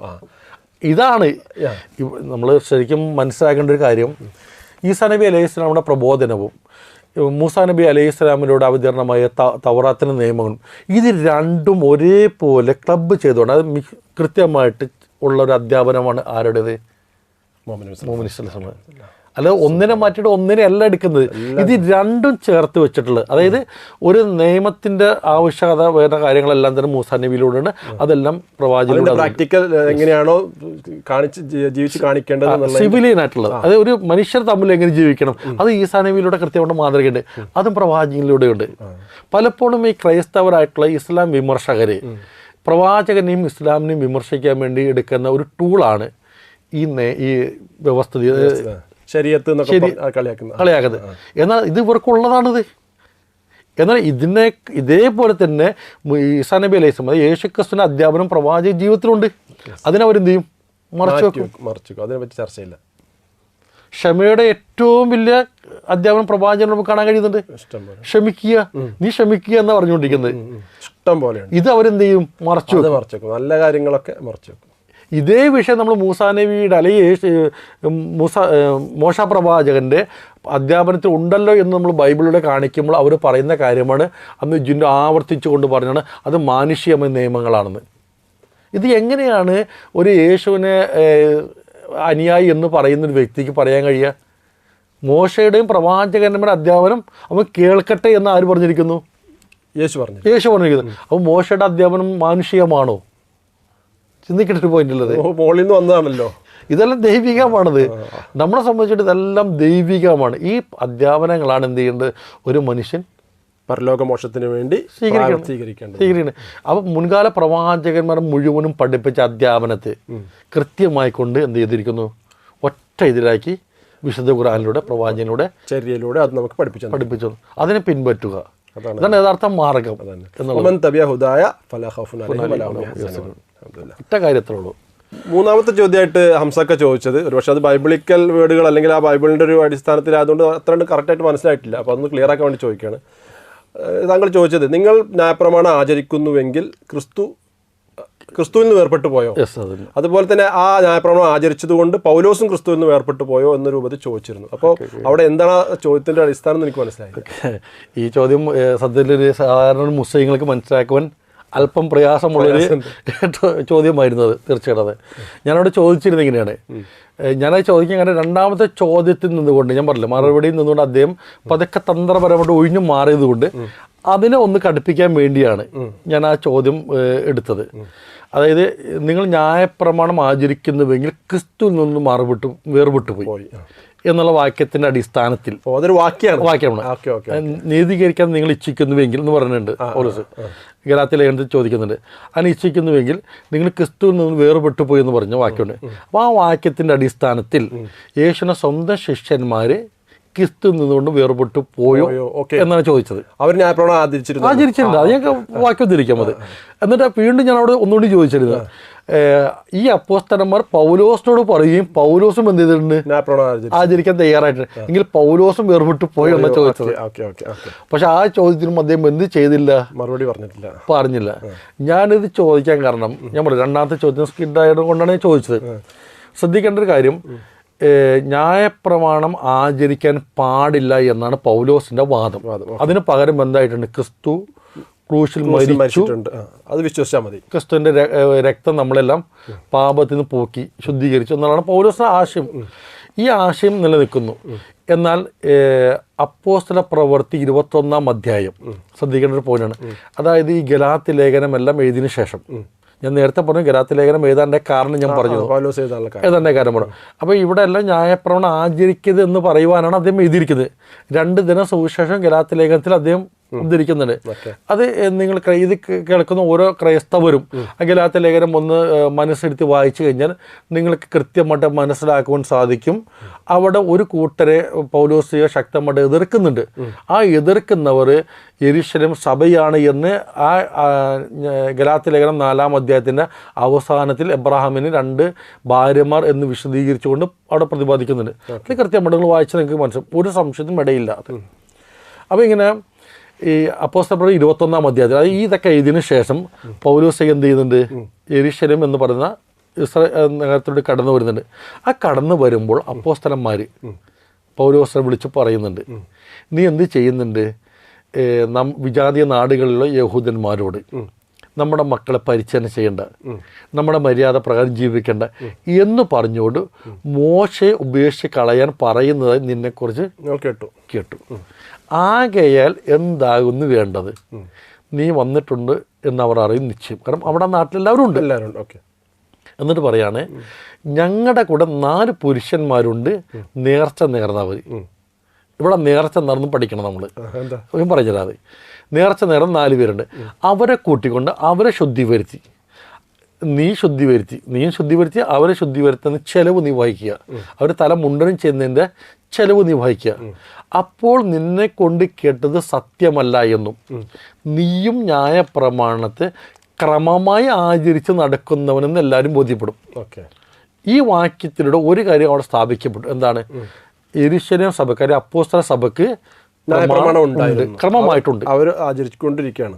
ഇത് നടക്കുന്നത് ക്രിസ്തുവിൻ്റെ സ്വർഗാരോഹണം കഴിഞ്ഞ് 28 വർഷം. അപ്പോൾ വളരെ നീണ്ട കാലഘട്ടം അവർ ആചരിച്ചുകൊണ്ടിരിക്കുകയാണ്. ഞാൻ പറഞ്ഞല്ലോ, ഈ യെരൂശലേം നഗരത്തിൽ ഒരിക്കൽ പോലും ഈ പ്രമാണം ആചരിക്കണമോ ആചരിക്കണ്ടേ എന്ന വിഷയത്തിൽ അവിടെ ചർച്ചയില്ല. അത് ക്രിസ്തുവിനെ അംഗീകരിച്ചവരാവട്ടെ അംഗീകരിക്കാത്തവരായിക്കൊള്ളട്ടെ, അവരുടെ ഇടയിൽ ഇതിനെ പറ്റി ഒരു അംഗീകരിക്കാത്തവർ യഹൂദരാണ്, അവരെന്തായാലും ആചരിക്കണം. അംഗീകരിച്ചവർ ഈ പറഞ്ഞ എന്താ പറയുക വിശ്വാസികളാണ്, അവരുടെ ഇടയിൽ അവിടെ ചർച്ചയില്ല. അവരെല്ലാവരും പ്രാർത്ഥനയ്ക്ക് യെരൂശലേം ദേവാലയത്തിൽ കിടക്കുന്നു, പ്രാർത്ഥിക്കുന്നു. അവിടെ ഉള്ള എന്താണ്? ക്രിസ്തുവിനെ കൈക്കൊണ്ട സമൂഹം, ക്രിസ്തുവിനെ കൈക്കൊള്ളാത്ത സമൂഹം. ഇതല്ലാതെ പ്രമാണം ആചരിക്കണമോ ആചരിക്കണ്ടയോ അതിന് ചർച്ചയില്ല. ക്ലിയർ ആണല്ലേ? ക്ലിയർ ആണ് കാര്യം. അത് 28 വർഷം വരെ 28 വർഷം ഇല്ലെങ്കിൽ ഇവരുടെ തന്നെ ചരിത്ര പുസ്തകത്തിൽ വളരെ കൃത്യമായിട്ട് പറഞ്ഞിട്ടുണ്ട് 28ാമത്തെ വർഷമാണ് ഈ സംഭവം നടന്നുള്ളത്. എന്നിട്ട് പറയാണ്, നീ വന്നിട്ടുണ്ടെന്ന് പറയും നിശ്ചയം. അതുകൊണ്ട് നീ എന്ത് ചെയ്യണം? നിന്നെ തന്നെ ശുദ്ധീകരിച്ച് അവരുടെ തല മുണ്ടനം ചെയ്യുന്നതിന് ചെലവ് നീ വഹിക്കുക. അപ്പോൾ നിന്നെ കൊണ്ട് കേട്ടത് സത്യമല്ല എന്നും നീയും ന്യായപ്രമാണത്തെ ക്രമമായി ആചരിച്ച് നടക്കുന്നവൻ എന്നെല്ലാവരും ബോധ്യപ്പെടും. അപ്പോൾ ഇവിടെ പറഞ്ഞതാണ്, നീ ഇങ്ങനെ പറഞ്ഞിട്ടില്ല എന്നുള്ള ബോധിപ്പിക്കാനാണ് എന്ത് ചെയ്യേണ്ടത്? നീ കാണിച്ചു തരണം. സത്യമാണെന്ന് ഞങ്ങൾ വിശ്വസിക്കണമെങ്കിൽ നീ അത് ചെയ്ത് കാണിക്കണം. ക്ലിയറാണ്. ഈ സമയത്ത് 3-ാം സ്വർഗത്തിൽ കൊണ്ടുപോയി ദിവ്യ വെളിപാട് കിട്ടി എന്ന് പറഞ്ഞ പൗലോസ് അവിടെ അത് ആചരിക്കാൻ പാടുണ്ടോ? അല്ലെങ്കിൽ ഇതാണ് ശരിയെന്ന് പറഞ്ഞിട്ട് തർക്കിക്കാണ് വേണ്ടത്. എന്നാൽ അദ്ദേഹം ചെയ്ത് അങ്ങനെയല്ല. ഒരു തർക്കത്തിൽ നിൽക്കാതെ 8ാമത്തെ ദിവസം ഈ 4 പേരെയും കൂട്ടി ദേവാലയത്തിൽ കടക്കുന്നു. അവിടെ അവർക്ക് വേണ്ടി ചെലവ് വഹിക്കാൻ അല്ലെങ്കിൽ പിന്നെ കടക്കേണ്ട കാര്യമില്ലല്ലോ, കടന്ന് നിൽക്കുന്ന. അപ്പോൾ പൗലോസ് തന്നെ എന്തുണ്ട്? ന്യായപ്രമാണം ഞാൻ ആചരിച്ച് ക്രമമായി നടക്കുന്നവനാണെന്ന് അവിടെ കൃത്യമായിട്ട് തെളിയിച്ചു ബോധിപ്പിക്കുന്നു. ഇവിടെ ചില ക്രൈസ്തവർ, ഞാൻ അതിൻ്റെ കണ്ടിന്യൂഷൻ കുറച്ചുണ്ട്, ഇവിടെ ഒരു കാര്യം പറയണം. ചില ക്രൈസ്തവർ പറയും പൗലോസ് വിജാതിയുടെ നാട്ടിൽ ചെല്ലുമ്പോൾ വിജാതിയെ പോലെയും ഇവിടെ വരുമ്പോൾ യഹൂദരെ പോലെയാണ്. ഇതെന്തൊരു ആദർശമാണിത്? അപ്പൊ അടിസ്ഥാന വിഷയത്തിൽ പൗലോസ് പോലും മുസ്ലിങ്ങൾ അത് പറയുകയാണെങ്കിൽ മുനാഫിക്ക്, കപടവിശ്വാസി എന്ന് പറയുന്നത് അല്ലേ, അടിസ്ഥാന വിഷയത്തിൽ പോലും ഇദ്ദേഹത്തിന് ഉറപ്പില്ല, തോന്നണ പോലെയാണ്. അവിടെ പോയി അത് ഇവിടെ വന്ന ഇവിടെ എന്നിട്ട് അവിടെ ആചരിക്കുന്ന സമയത്ത് അവിടെയുള്ള ജനങ്ങൾ, അവിടെയുള്ള ജനങ്ങൾ എന്ന് പറഞ്ഞാൽ വിജാതീയ നാടുകളിൽ പൗലോസിന് ഈ പ്രവർത്തനം നേരെ കണ്ടവർ. ഞാൻ നേരത്തെ പറഞ്ഞു ഇതൊരു കമ്മ്യൂണിക്കേഷൻ ഗ്യാപ്പുള്ള സംഭവമാണ്. കാരണം അന്ത്യോക്യ എന്ന് പറയുന്ന പ്രദേശം വിദൂരമാണ്, ഗലാത്ത് വിദൂരമാണ്, ഒക്കെ വിദൂരതയാണ്. ഇവരൊക്കെ കേട്ട് കളിയാണ്, നിന്നെക്കുറിച്ച് കേട്ടിരിക്കുന്നു എന്ന് പറഞ്ഞത്. എന്നാൽ ആസ്യ എന്ന് പറയുന്ന പ്രദേശത്ത് നിന്നുകൊണ്ട് വന്ന ജനം പൗലോസിനെ ദേവാലയത്തിൽ കണ്ടിട്ട് പറയാണ്, സഹോദരന്മാരെ ഓടി വരുവിൻ, ഇവനാണ് ആരാ? പൗലോസാണ് നമുക്കും നമ്മുടെ മര്യാദക്കും എതിരെ പ്രവർത്തിച്ചുകൊണ്ട് മോശം ഉപേക്ഷിച്ച് കളയാൻ പറയുന്നവൻ. അതെ, പറഞ്ഞിട്ട് പൗലോസിനെതിരെ ശക്തമായിട്ട് അവർ കടന്നാക്രമണം നടത്തുന്നു. പൗലോസിനെ എടുത്തിട്ട് തൂക്കി കൊണ്ടുപോകുന്ന രംഗങ്ങളൊക്കെ അവിടെ വിശദീകരിക്കുന്നത്. ഇതേ സമയത്ത് അപ്പോസ്തലന്മാർ അവിടെയുണ്ട്, അവർക്കതിലെന്തില്ല, പ്രശ്നമില്ല, അവർ തടയുന്നില്ല, ഒരു ചോദ്യം പോലും ചോദിക്കുന്നില്ല. നിങ്ങൾ ന്യായമാണ് ചെയ്യുന്നത് അറിയാത്തതുകൊണ്ട്. കാരണം പൗലോസിനെതിരെ ന്യായപ്രമാണത്തിന് വിരുദ്ധൻ എന്ന് പറയുമ്പോൾ അപ്പോസ്തലന്മാർ അങ്ങനെ അതും പറയണ്ടേ? ഓക്കെ, ഏറ്റവും വലിയ പ്രബോധകർ അപ്പോസ്തലന്മാരാണല്ലോ. അവർ പറയണം ആ പൗലോസ് പറഞ്ഞതാണ് ശരി, നിങ്ങൾ ചെയ്യാൻ പാടില്ല എന്ന് തടയണമായിരുന്നു. അത് മാത്രമല്ല, ക്രിസ്തു പ്രബോധന ദൗത്യം ഏൽപ്പിച്ച ആർക്കാണ്? അപ്പോസ്തലന്മാർക്കാണ്. അവരെ ചെയ്യുന്നുമുണ്ട്. കാരണം ആഴ്ചയിൽ 3000 5000 വെച്ച് വിശ്വാസത്തിൽ കടന്നു വന്നു എന്ന് പറയുന്നത് ആരുടെ പ്രബോധനവുമായി ബന്ധപ്പെട്ടുകൊണ്ട്? അപ്പോസ്തലന്മാർ. അവർ യെരൂശലേമിൽ പ്രബോധനം ചെയ്യുന്നു. അവർക്ക് ന്യായപ്രമാണം ആചരിക്കേണ്ട എന്ന വിഷയത്തിൽ ഒരു വാക്യം പോലും ഇല്ല, അവർ ആചരിക്കുന്നു. അങ്ങനെ പൗലോസിനെ എടുത്തിട്ട് കൊണ്ടുപോകുന്നു. അപ്പോൾ പൗലോസ് പറയുന്നുണ്ട്, ഞാൻ പൊളിച്ചത് ഞാൻ തന്നെ പണിയുന്നുവെങ്കിൽ ഞാൻ ലംഘകനിൽ അതിലംഘകൻ അല്ലയോ എന്ന് ചോദിക്കുന്നുണ്ട്. അപ്പോൾ പൗലോസ് പൊളിച്ച ആരെന്നെ പൊളിച്ചു? പൗലോസ് സ്ഥാപിച്ച ആശയം പൗലോസ് തന്നെ പൊളിച്ചു. അപ്പോൾ ഏറ്റവും വലിയ ലംഘകൻ ആരാണ്? പൗലോസ് തന്നെയാണ്. ഇതുപോലെ പല വാക്യങ്ങളും വേറെ ഉണ്ട്. അപ്പോൾ ഇങ്ങനെയുള്ള പൗലോസിന്റെ വാക്യത്തെയാണ് ഇവരെന്ത് ചെയ്യുന്നത്? ദൈവവചനമാണ് എന്ന് സ്വീകരിച്ചുകൊണ്ട് ഇസ്ലാമിനെതിരെ സംസാരിക്കും. സത്യത്തിൽ ഒരുപാട് വിശ്വാസികൾ ഈ കാര്യം, അതായത് ക്രിസ്തീയ വിശ്വാസികൾ ഈ വിഷയം കാര്യമായി ഗൗരവമായി പഠിക്കുന്നില്ല. അതായത് അവരിപ്പോൾ ഒരു പൗലോസിയൻ മതത്തിലാണുള്ളത്, യഥാർത്ഥ യേശുവിൻ്റെ മതത്തിലല്ല എന്നാണ് മനസ്സിലാകുന്നത് അല്ലേ? അഥവാ അവരുടെ കയ്യിലുള്ള ഗ്രന്ഥങ്ങൾ എടുത്താൽ തന്നെ അതിൽ നിന്ന് യഥാർത്ഥ പ്രമാണങ്ങളിൽ നിന്ന് മാറി ഒരു പൗലോസിയൻ സിദ്ധാന്തത്തിലേക്ക് മാറിയിട്ടുണ്ടെന്നുള്ളതാണ്. ഇതിന് ഇപ്പം എനിക്ക് പറയാനുള്ളത്, ഒറ്റ ദിവസത്തെ ഒരു പ്രയത്നം മാത്രം മതി. ഞാൻ അന്നത്തെ സംവാദത്തിൽ സംസാരിച്ചതും നമ്മളിപ്പോൾ നടക്കുന്ന വിഷയങ്ങളും എല്ലാം പഠിക്കാൻ ഒറ്റ ദിവസം ഒരു ക്രൈസ്തവ വിശ്വാസി ഒന്ന് മെനക്കെട്ടാൽ മതി. കൂടുതലൊന്നും വായിക്കേണ്ടതില്ല. ഗലാത്യ ലേഖനം, റോമാ ലേഖനം, കൊരിന്ത്യ ലേഖനം, ഈ 3 ലേഖനങ്ങൾ നിങ്ങളൊന്ന് മനസ്സെടുത്ത് വായിക്കുക. എന്നിട്ട് നിങ്ങളിന്ന് വിശ്വസിക്കുന്ന ആ വിശ്വാസത്തെ നിങ്ങൾ മനസ്സിൽ ഊട്ടി ഉറപ്പിച്ച് നിർത്തിയിട്ട്, ഞാൻ പറയാൻ ഊട്ടി ഉറപ്പിക്കുക എന്ന് പറയുകയാണെങ്കിൽ അത് എന്താണെന്ന് നിങ്ങൾ ചിന്തിച്ചുകൊണ്ട് ഒന്ന് ക്ലിയർ ചെയ്യുക. അതിനുശേഷം അപ്പോസ്തല പ്രവൃത്തി 21-ാം അധ്യായം, അപ്പോസ്തലപ്രവൃത്തി 15-ാം അധ്യായം ആദ്യം വായിക്കുക, ശേഷം ഈ 21-ാം അധ്യായം വായിക്കുക. അതിനുശേഷം നിങ്ങൾ യെരൂശലേമിലുള്ള വിശ്വാസികളുടെ ഇടയിൽ ഈ പ്രമാണം ആചരിക്കുന്ന വിഷയത്തിൽ വല്ല അഭിപ്രായ വ്യത്യാസമുണ്ടോ എന്നുള്ള കാര്യം പരിശോധിച്ചാൽ മതി. നിങ്ങൾക്ക് വളരെ ക്ലിയറായിട്ട് മനസ്സിലാക്കാൻ പറ്റും. ശേഷം നിങ്ങൾ ചിന്തിക്കേണ്ട ഒറ്റ പോയിൻ്റ് എന്താണെന്ന് ചോദിച്ചാൽ, ലോകത്ത് ക്രിസ്തു എന്ന് പറയുന്ന ഒരു ദൗത്യത്തെക്കുറിച്ച് സംസാരിക്കുന്ന 3 സമൂഹമാണ്. നമ്മൾ നേരത്തെ ഇബ്രാഹിം നബി അലൈഹി ഇസ്ലാമയുടെ കാര്യം പറഞ്ഞതുപോലെ തന്നെ 3 സമൂഹമാണ്. ഒന്ന് യഹൂദന്മാർ, ഒന്ന് ക്രിസ്ത്യാനികൾ, ഒന്ന് മുസ്ലിങ്ങൾ. ഇതിൽ യഹൂദന്മാരെ സംബന്ധിച്ചിട്ട് യേശുവിനെ അവർ തള്ളിക്കളഞ്ഞു. മാത്രമല്ല വ്യഭിചാരപുത്രൻ എന്ന് വരെ അവർ ആക്ഷേപിക്കുന്നുണ്ട്. ചില ഒറ്റപ്പെട്ട വാദങ്ങൾ അവരുടെ ഇടയിൽ. ഇവിടെ മനസ്സിലാക്കേണ്ട അവിടെ ഒരു കാര്യം, യഹൂദന്മാർക്ക് മിശിഹ ദൗത്യത്തെ അവർ നിഷേധിച്ചിട്ടില്ല. പക്ഷെ ആ മിശിഹ ദൗത്യവുമായിട്ട് വന്ന് യേശുവിനെ അവർ തള്ളിയിരിക്കുകയാണ് ചെയ്തിരിക്കുന്നത്. വ്യക്തിപരമായിട്ടായിരുന്നു അവർക്ക് ദേഷ്യം. അതാണ് ഉണ്ടായ വിഷയം. അപ്പോൾ ആ യേശുവിനെ അപ്പോൾ അവർ യഹൂദന്മാരെ അംഗീകരിച്ചില്ല. പിന്നെ യേശുവിനെ അംഗീകരിച്ച 2 സമൂഹമാണുള്ളൂ. ഒന്ന് നിങ്ങൾ പറഞ്ഞ ക്രിസ്ത്യാനികളും, ഒന്ന് മുസ്ലിങ്ങളാണ്. അപ്പോൾ ക്രിസ്ത്യാനികളുടെ പ്രമാണത്തിൻ്റെ വിഷയമാണ് നമ്മളോട് ചർച്ച ചെയ്തത്. അപ്പോൾ അതും എന്താക്കാൻ പറ്റില്ല, മുന്നോട്ട് എടുക്കാൻ കഴിയില്ല. പിന്നെ യേശുവിന് ക്രിസ്തുവിന് ദൗത്യത്തിലുള്ള വ്യക്തിയാണെന്ന് അംഗീകരിക്കുന്ന ഒരേ ഒരു സമൂഹം ലോകത്തുള്ളൂ, മുസ്ലിങ്ങളാണ്. മാത്രമല്ല ഖുർആനിൽ വളരെ വ്യക്തമായിട്ട് ഈസാ അലൈഹി ഇസ്ലാമിനെ വിശദീകരിക്കുന്ന അധ്യായം തന്നെ, സൂറത്ത് മറിയം, അതുപോലെ ആലി ഇംറാൻ ഒക്കെ വായിച്ചു കഴിഞ്ഞാൽ അവരുടെ ദൗത്യവും ഒക്കെ വളരെ വ്യക്തമായിട്ട് സ്ഥലത്തുണ്ട്. മായിദ എന്നാണ് ഈസാ നബിയുടെ ഭക്ഷണ തലയുമായിട്ടുള്ള ചർച്ചയാണ് വരുന്നത്. അതുപോലെ തന്നെ എല്ലായിടത്തും ഈ പറഞ്ഞ ഈ തൃത്വത്തെ നിരാകരിക്കുന്ന വാക്കുകൾ, നിങ്ങൾ തൃത്വം എന്ന് പറയരുത്, അദ്ദേഹം തൃത്വത്തെക്കുറിച്ച് ചർച്ച ചെയ്യാനായിട്ട് അത് വലിയ സംവാദ ടൈറ്റിലല്ല അത്. കാരണം ഒരു 5 മിനിറ്റ് ചിന്തിച്ചാൽ മതി. വളരെ ഞാനിത് പറയുന്നത് ഒരു ബൈബിൾ പഠനം പോലും നടത്തേണ്ടതില്ല. അത് അല്ല, അന്ന് അദ്ദേഹം സംവാദം കഴിഞ്ഞിട്ട് നമ്മൾ പിന്നെ ഒരു സംഭാഷണം നടത്തിയപ്പോൾ അദ്ദേഹം പറഞ്ഞു, ഇനി ഹംസക്ക നമുക്ക് തൃത്വം ആയിക്കോട്ടെ, അടുത്ത വിഷയം നമുക്ക് ചർച്ച ചെയ്യാമെന്ന് അദ്ദേഹം പറഞ്ഞിരുന്നു. ഈ തൃത്വം എന്ന് പറഞ്ഞ സത്യത്തിൽ എനിക്കിപ്പോഴും മനസ്സിലായിട്ടില്ല. ഈ ദൈവം ഒരേ സമയത്ത് ദൈവം യഹോവ ദൈവമാണ്, അതേ സമയം തന്നെ യേശുവും ദൈവമാണ്, അതേ സമയം തന്നെ പരിശുദ്ധാത്മാവും ദൈവമാണ്. ഇതിലുള്ള ഒരു പ്രശ്നം എന്താണെന്ന് എനിക്ക് നമ്മൾ ആ വിഷയം പഠിക്കാനായിട്ട് നമ്മൾ യേശു ദൈവമാണ് എന്നുള്ള വാദമുള്ള അതിൻ്റെ ബേസ് ഉള്ളത്. അതിനെ നമ്മൾ തൃത്വത്തിൽ നിന്നുകൊണ്ടും യേശു ഒരേ സമയം തന്നെ ദൈവം ഒരേ സമയം തന്നെ മനുഷ്യനുമാണ് എന്നൊക്കെ ചിന്തിക്കുന്നതിനൊക്കെ നല്ലത്. ലളിതമായിട്ട് ഒരു പഠിതാവിന് സത്യം മനസ്സിലാക്കുവാൻ ആഗ്രഹിക്കുന്ന ഒരു വ്യക്തിക്ക് സിമ്പിളായിട്ട് മനസ്സിലാക്കാൻ പറ്റും ഒരു ചെറിയ ടിപ്പ് ഞാൻ പറഞ്ഞുതരാം. അങ്ങനെ പറയാൻ പറ്റും. ടിപ്പ്: ക്രിസ്തു ആരുമായിട്ടാണ് സംവദിക്കുന്നത്? മനുഷ്യന്മാരുമായിട്ട്, യഹൂദന്മാരുമായിട്ട് സംബന്ധിക്കും. അതാണ് നമ്മൾ പോയിന്റ്. യഹൂദന്മാർക്ക് ദൈവത്തെക്കുറിച്ചുള്ള കാഴ്ചപ്പാടുണ്ടോ? ഉണ്ട്. ഏകദൈവ വിശ്വാസമാണ് അവർക്ക്, ക്ലിയർ ആണ്. ഇത് ക്രിസ്ത്യാനികൾക്കും അറിയാം ആണല്ലോ. ഈ യേശു സംഭവിച്ച 3.5 വർഷ കാലഘട്ടമാണ് അവരുമായിട്ട് സംവദിക്കുന്നത്. 33.5 വർഷ കാലഘട്ടമാണ്. ഇവിടെ ഒരു കാര്യം നമ്മൾ ശ്രദ്ധിക്കേണ്ട കാര്യമുണ്ട്. വിശുദ്ധ ഖുർആൻ ഈസാ നബിയുടെ പ്രബോധനത്തെ എടുത്ത് പറയുന്നത് അവൻ മധ്യവയസ്കനായിരുന്നപ്പോൾ അവരുമായിട്ട് സംസാരിച്ചു എന്നുള്ളതാണ്. ഖുർആൻ വയസ്സല്ല പറഞ്ഞത് അവിടെ, ആ ഒരു കാലഘട്ടം പറയും. ഈസാ നബി പ്രബോധനം ചെയ്ത കാലഘട്ടം 30ാമത്തെ വയസ്സാണ്. കറക്റ്റ്. 3.5 വർഷ കാലഘട്ടം പ്രബോധനം. മനസ്സിലാകുന്നുണ്ട്?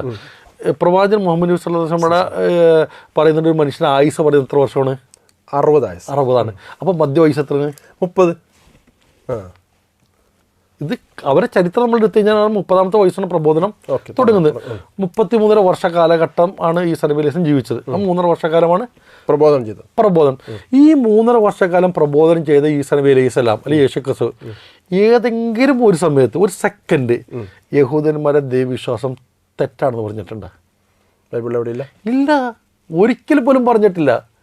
നിങ്ങൾ പരിശോധിക്കുക, ക്രിസ്തു ഒരുപാട് അവർ ചെറിയ മൈന്യൂട്ടായ വിഷയങ്ങളിൽ പോലും അവരുമായിട്ട് സംവദിച്ച യേശു ക്രിസ്തു യഹൂദന്മാരുടെ ദൈവവിശ്വാസത്തെക്കുറിച്ച് ചർച്ച ചെയ്തിട്ടില്ല. എന്നാൽ അത് ശരിയാണെന്ന് പറഞ്ഞിട്ടുണ്ട്.